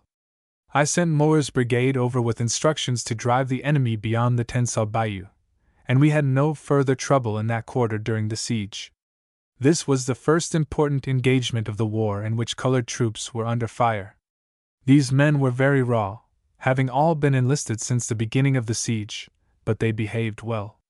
On the 8th of June a full division arrived from Hurlbut's command, under General C. Smith. It was sent immediately to Haines' Bluff, and General C. Washburn was assigned to the general command at that point. On the 11th a strong division arrived from the Department of the Missouri under General Herron, which was placed on our left. This cut off the last possible chance of communication between Pemberton and Johnston, as it enabled Lawman to close up on McClernand's left while Herron entrenched from Lawman to the water's edge. At this point the water recedes a few hundred yards from the high land. Through this opening no doubt the Confederate commanders had been able to get messengers under cover of night. On the 14th General Parke arrived with 2 divisions of Burnside's corps, and was immediately dispatched to Haines' Bluff. These latter troops, Herron's and Parke's, were the reinforcements already spoken of sent by Halleck in anticipation of their being needed. They arrived none too soon. I now had about 71,000 men. More than half were disposed across the peninsula, between the Yazoo at Haines' Bluff and the Big Black, with the division of Osterhaus watching the crossings of the latter river farther south and west from the crossing of the Jackson Road to Baldwin's Ferry and below. There were 8 roads leading into Vicksburg, along which and their immediate sides our work was specially pushed and batteries advanced, but no commanding point within range of the enemy was neglected. On the 17th I received a letter from General Sherman and one on the 18th from General McPherson, saying that their respective commands had complained to them of a fulsome, congratulatory order published by General McClellan to the 13th Corps, which did great injustice to the other troops engaged in the campaign. This order had been sent north and published, and now papers containing it had reached our camps. The order had not been heard of by me, and certainly not by troops outside of McClellan's command until brought in this way. I at once wrote to McClellan, directing him to send me a copy of this order. He did so, and I at once relieved him from the command of the 13th Army Corps and ordered him back to Springfield, Illinois. The publication of his order in the press was in violation of War Department orders and also of mine. Chapter 38. Johnston's movements, fortifications at Haines' Bluff, explosion of the mine, explosion of the second mine, preparing for the assault, the flag of truce, meeting with Pemberton, negotiations for surrender, accepting the terms, surrender of Vicksburg. On the 22d of June positive information was received that Johnston had crossed the Big Black River for the purpose of attacking our rear, to raise the siege and release Pemberton. The correspondence between Johnston and Pemberton shows that all expectation of holding Vicksburg had by this time passed from Johnston's mind. I immediately ordered Sherman to the command of all the forces from Haines' Bluff to the Big Black River. This amounted now to quite half the troops about Vicksburg. Besides these, Herron and A.J. Smith's divisions were ordered to hold themselves in readiness to reinforce Sherman. Haines' Bluff had been strongly fortified on the land side, and on all commanding points from there to the Big Black at the railroad crossing batteries had been constructed. The work of connecting by rifle pits where this was not already done was an easy task for the troops that were to defend them. We were now looking west, besieging Pemberton, while we were also looking east to defend ourselves against an expected siege by Johnston. But as against the garrison of Vicksburg, we were as substantially protected as they were against us. Where we were looking east and north, we were strongly fortified and on the defensive. Johnston evidently took in the situation and wisely, I think, abstained from making an assault on us because it would simply have inflicted loss on both sides without accomplishing any result. We were strong enough to have taken the offensive against him, but I did not feel disposed to take any risk of losing our hold upon Pemberton's army, while I would have rejoiced at the opportunity of defending ourselves against an attack by Johnston. From the 23rd of May, the work of fortifying and pushing forward our position nearer to the enemy had been steadily progressing. At 3 points on the Jackson Road, in front of Leggett's brigade, a sap was run up to the enemy's parapet, and by the 25th of June we had it undermined and the mine charged. The enemy had countermined, but did not succeed in reaching our mine. At this particular point the hill on which the rebel work stands rises abruptly. Our sap ran close up to the outside of the enemy's parapet. In fact, this parapet was also our protection.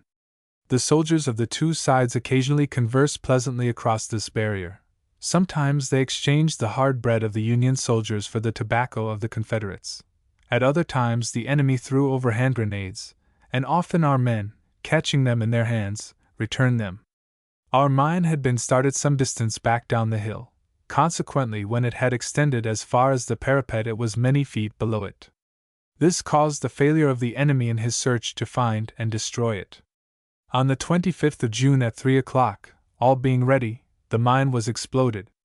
A heavy artillery fire all along the line had been ordered to open with the explosion.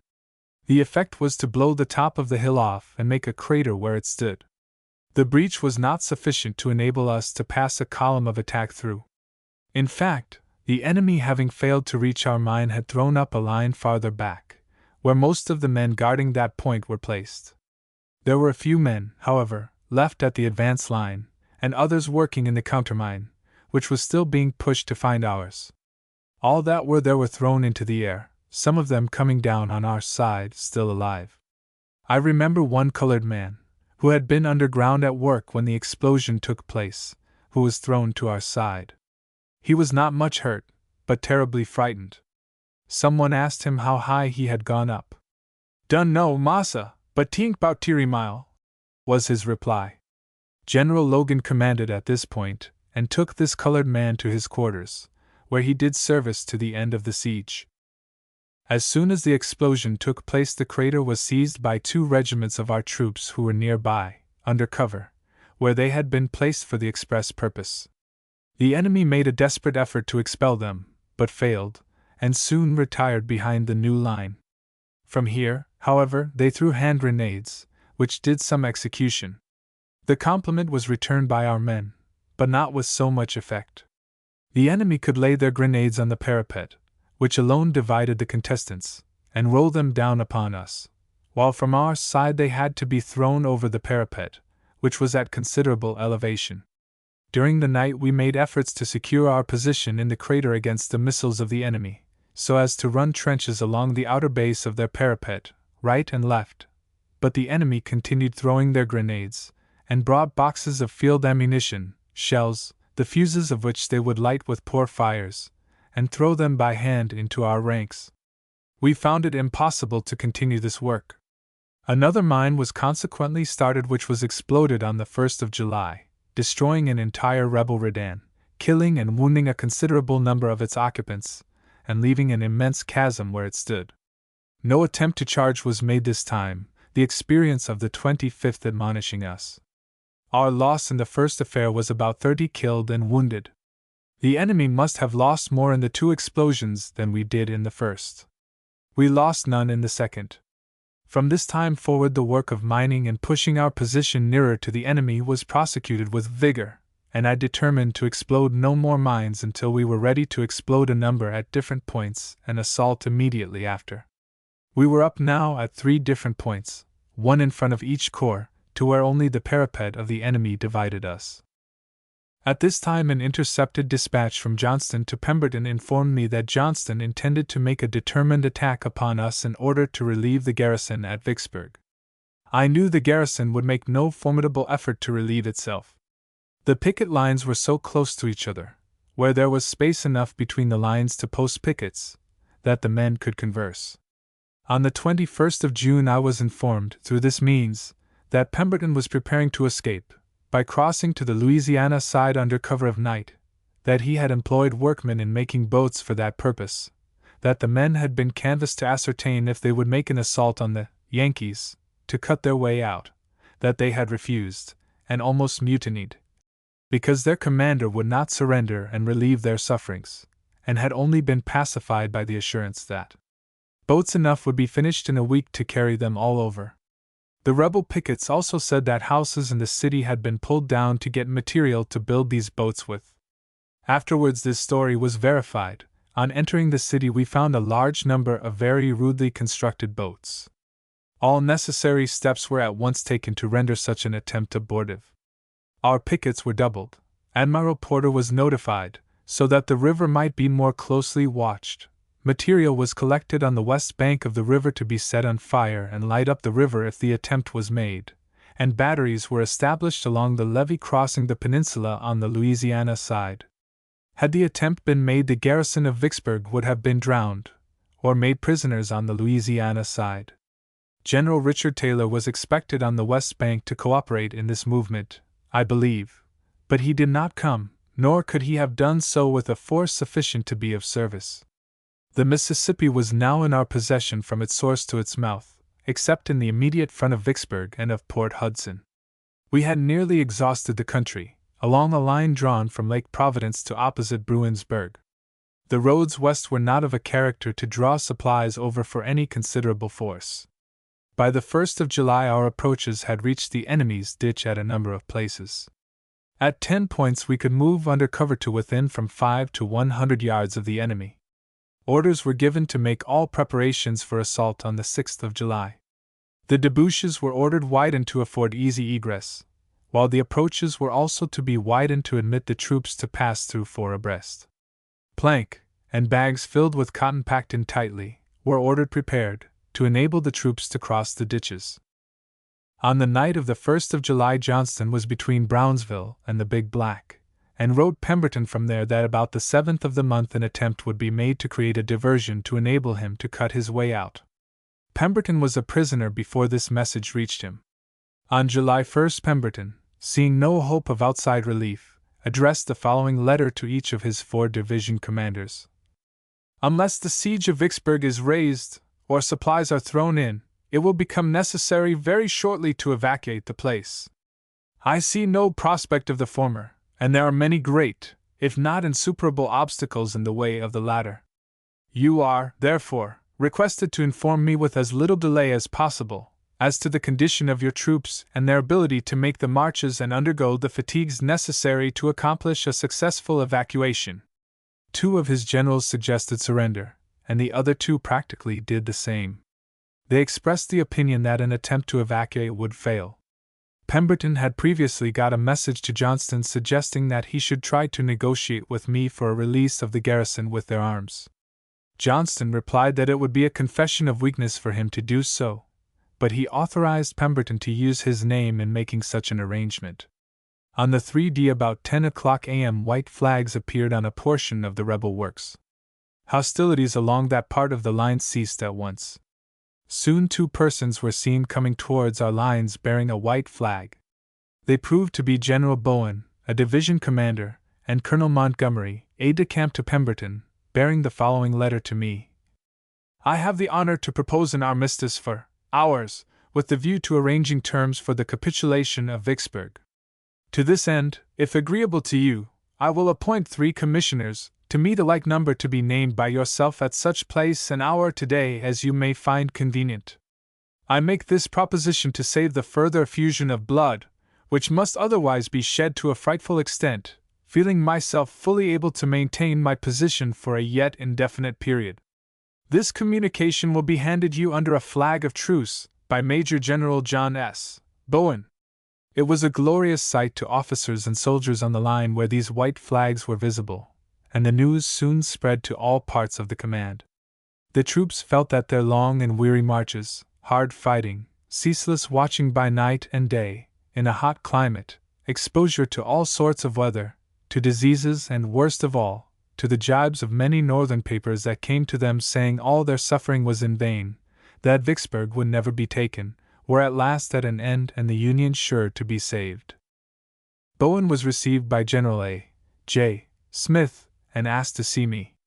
I had been a neighbor of Bowen's in Missouri, and knew him well and favorably before the war, but his request was refused. He then suggested that I should meet Pemberton.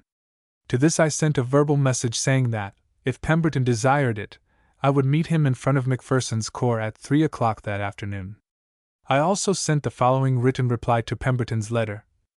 Your note of this date is just received, proposing an armistice for several hours, for the purpose of arranging terms of capitulation through commissioners, to be appointed, etc. The useless effusion of blood you propose stopping by this course can be ended at any time you may choose, by the unconditional surrender of the city and garrison.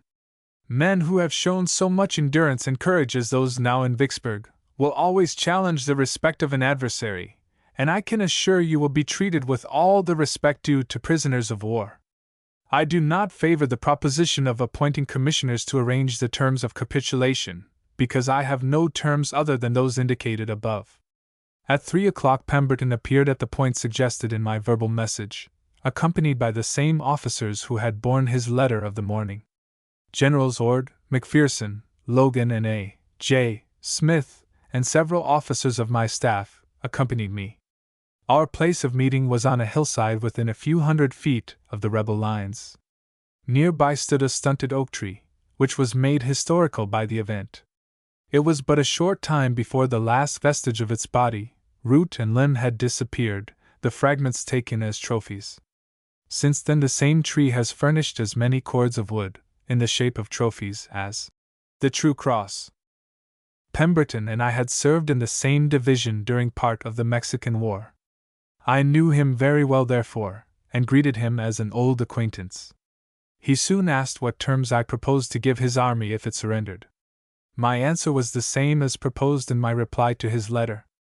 Pemberton then said, rather snappishly, "The conference might as well end," and turned abruptly as if to leave. I said, "Very well." General Bowen, I saw, was very anxious that the surrender should be consummated. His manner and remarks while Pemberton and I were talking showed this. He now proposed that he and one of our generals should have a conference. I had no objection to this, as nothing could be made binding upon me that they might propose. Smith and Bowen accordingly had a conference, during which Pemberton and I, moving a short distance away towards the enemy's lines, were in conversation. After a while Bowen suggested that the Confederate army should be allowed to march out with the honors of war, carrying their small arms and field artillery. This was promptly and unceremoniously rejected. The interview here ended, I agreeing, however, to send a letter giving final terms by 10 o'clock that night. Word was sent to Admiral Porter soon after the correspondence with Pemberton commenced, so that hostilities might be stopped on the part of both Army and Navy. It was agreed on my paging with Pemberton that they should not be renewed until our correspondence ceased. When I returned to my headquarters I sent for all the corps and division commanders with the army immediately confronting Vicksburg. Half the army was from 8 to 12 miles off, waiting for Johnston. I informed them of the contents of Pemberton's letters, of my reply and the substance of the interview, and that I was ready to hear any suggestion, but would hold the power of deciding entirely in my own hands. This was the nearest approach to a council of war I ever held. Against the general and almost unanimous judgment of the council I sent the following letter. In conformity with agreement of this afternoon, I will submit the following proposition for the surrender of the city of Vicksburg, public stores, etc. On your accepting the terms proposed, I will march in one division as a guard, and take possession at 8 a.m. tomorrow. As soon as rolls can be made out, and paroles be signed by officers and men, you will be allowed to march out of our lines, the officers taking with them their side arms and clothing, and the field, staff, and cavalry officers 1 horse each. The rank and file will be allowed all their clothing, but no other property. If these conditions are accepted, any amount of rations you may deem necessary can be taken from the stores you now have, and also the necessary cooking utensils for preparing them. 30 wagons also, counting 2 two-horse or mule teams as one, will be allowed to transport such articles as cannot be carried along. The same conditions will be allowed to all sick and wounded officers and soldiers as fast as they become able to travel. The paroles for these latter must be signed, however, whilst officers present are authorized to sign the roll of prisoners. By the terms of the cartel then in force, prisoners captured by either army were required to be forwarded as soon as possible to either Aaken's landing below Dutch Gap on the James River, or to Vicksburg, there to be exchanged, or paroled until they could be exchanged. There was a Confederate commissioner at Vicksburg, authorized to make the exchange. I did not propose to take him a prisoner, but to leave him free to perform the functions of his office. Had I insisted upon an unconditional surrender, there would have been over 30,000 men to transport to Cairo, very much to the inconvenience of the army on the Mississippi. Thence the prisoners would have had to be transported by rail to Washington or Baltimore, thence again by steamer to Aaken's, all at very great expense. At Aaken's they would have had to be paroled, because the Confederates did not have Union prisoners to give in exchange. Then again Pemberton's army was largely composed of men whose homes were in the Southwest. I knew many of them were tired of the war, and would get home just as soon as they could. A large number of them had voluntarily come into our lines during the siege, and requested to be sent north where they could get employment until the war was over and they could go to their homes. Late at night I received the following reply to my last letter. I have the honor to acknowledge the receipt of your communication of this date, proposing terms of capitulation for this garrison and post. In the main your terms are accepted, but in justice both to the honor and spirit of my troops manifested in the defense of Vicksburg, I have to submit the following amendments, which, if acceded to by you, will perfect the agreement between us. At 10 o'clock a.m. tomorrow, I propose to evacuate the works in and around Vicksburg, and to surrender the city and garrison under my command, by marching out with my colors and arms, stacking them in front of my present lines. After which you will take possession. Officers to retain their side arms and personal property, and the rights and property of citizens to be respected. This was received after midnight. My reply was as follows. I have the honor to acknowledge the receipt of your communication of 3d July. The amendment proposed by you cannot be acceded to in full. It will be necessary to furnish every officer and man with a parole signed by himself, which, with the completion of the roll of prisoners, will necessarily take some time. Again, I can make no stipulations with regard to the treatment of citizens and their private property. While I do not propose to cause them any undue annoyance or loss, I cannot consent to leave myself under any restraint by stipulations. The property which officers will be allowed to take with them will be as stated in my proposition of last evening, that is, officers will be allowed their private baggage and side arms, and mounted officers 1 horse each. If you mean by your proposition for each brigade to march to the front of the lines now occupied by it, and stack arms at 10 o'clock a.m., and then return to the inside and there remain as prisoners until properly paroled, I will make no objection to it. Should no notification be received of your acceptance of my terms by 9 o'clock a.m., I shall regard them as having been rejected, and shall act accordingly. Should these terms be accepted, white flags should be displayed along your lines to prevent such of my troops as may not have been notified from firing upon your men. Pemberton promptly accepted these terms. During the siege there had been a good deal of friendly sparring between the soldiers of the two armies, on picket and where the lines were close together. All rebels were known as Johnnies, all Union troops as Yanks. Often Johnny would call, "Well, Yank, when are you coming into town?" The reply was sometimes, "We propose to celebrate the 4th of July there." Sometimes it would be, "We always treat our prisoners with kindness and do not want to hurt them." Or, "We are holding you as prisoners of war while you are feeding yourselves." The garrison, from the commanding general down, undoubtedly expected an assault on the 4th. They knew from the temper of their men it would be successful when made, and that would be a greater humiliation than to surrender. Besides, it would be attended with severe loss to them. The Vicksburg paper, which we received regularly through the courtesy of the rebel pickets, said prior to the 4th, in speaking of the Yankee boast that they would take dinner in Vicksburg that day, that the best receipt for cooking a rabbit was, "First catch your rabbit." The paper at this time and for some time previous was printed on the plain side of wallpaper. The last number was issued on the 4th and announced that we had caught our rabbit. I have no doubt that Pemberton commenced his correspondence on the 3rd with a twofold purpose: first, to avoid an assault, which he knew would be successful, and second, to prevent the capture taking place on the great national holiday, the anniversary of the Declaration of American Independence. Holding out for better terms as he did, he defeated his aim in the latter particular.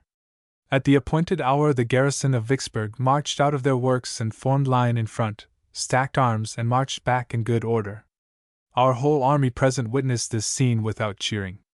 Logan's division, which had approached nearest the rebel works, was the first to march in, and the flag of one of the regiments of his division was soon floating over the courthouse.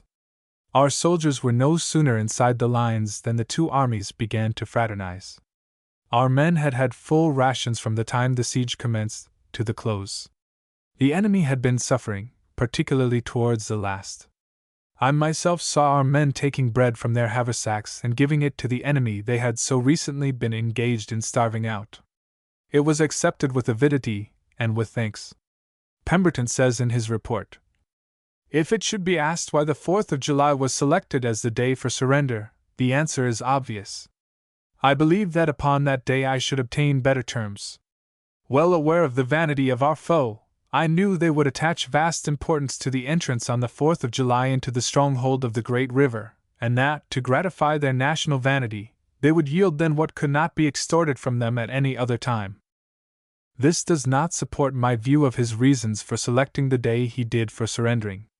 But it must be recollected that his first letter asking terms was received about 10 o'clock a.m., July 3d.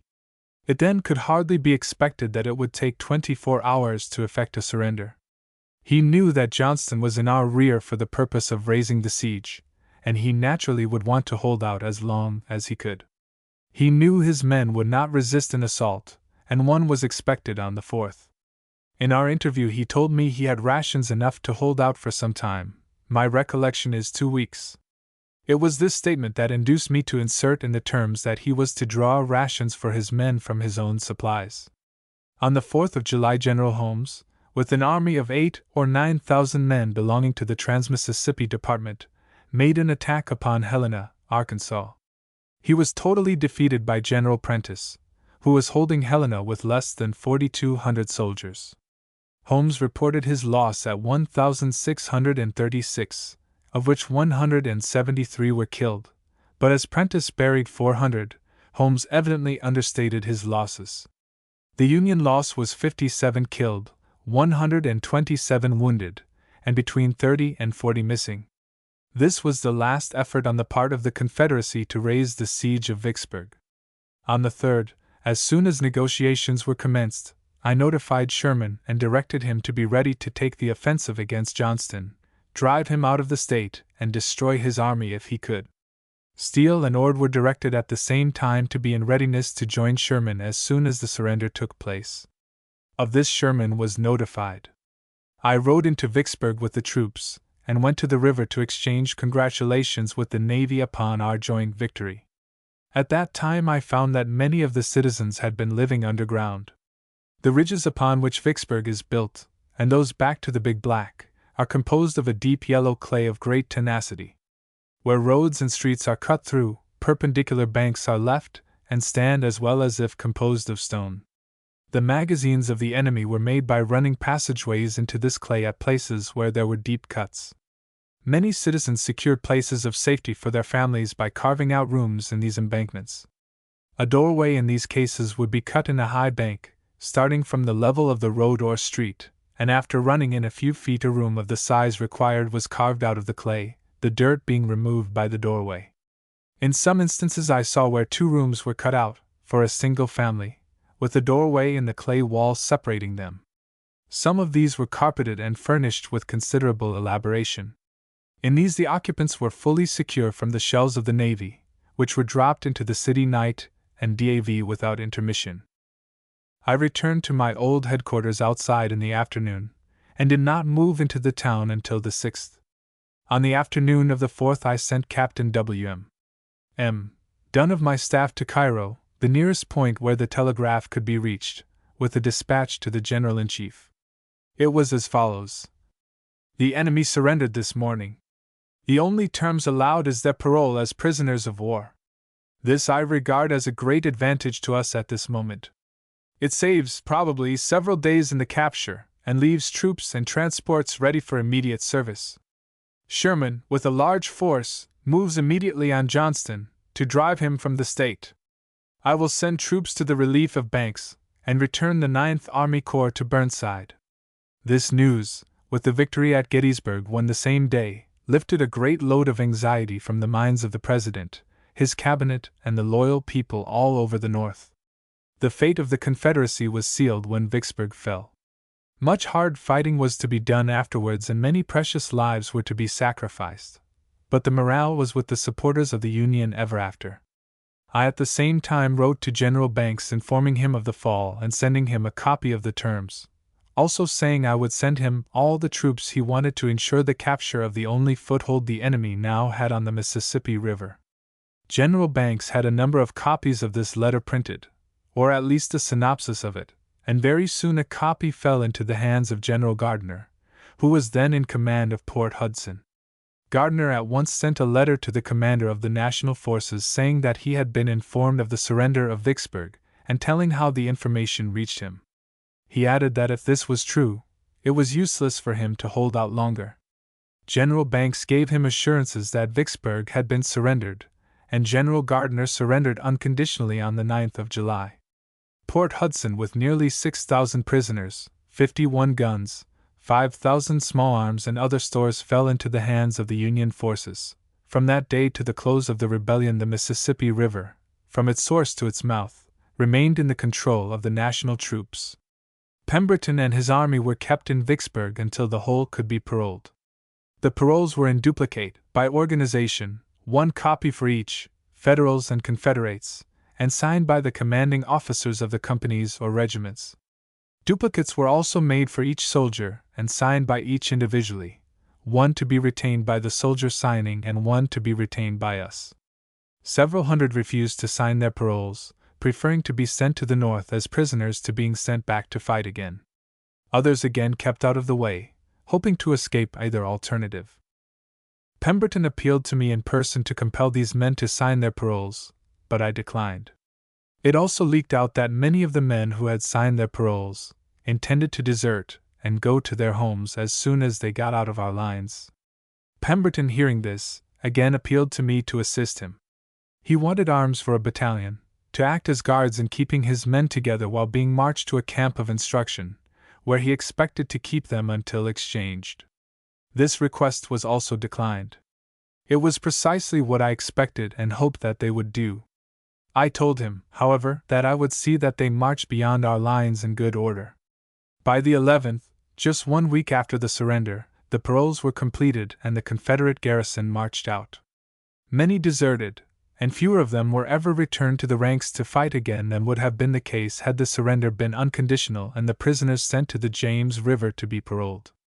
As soon as our troops took possession of the city, guards were established along the whole line of parapet, from the river above to the river below. The prisoners were allowed to occupy their old camps behind the entrenchments.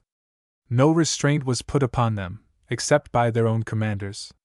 They were rationed about as our own men, and from our supplies. The men of the two armies fraternized as if they had been fighting for the same cause.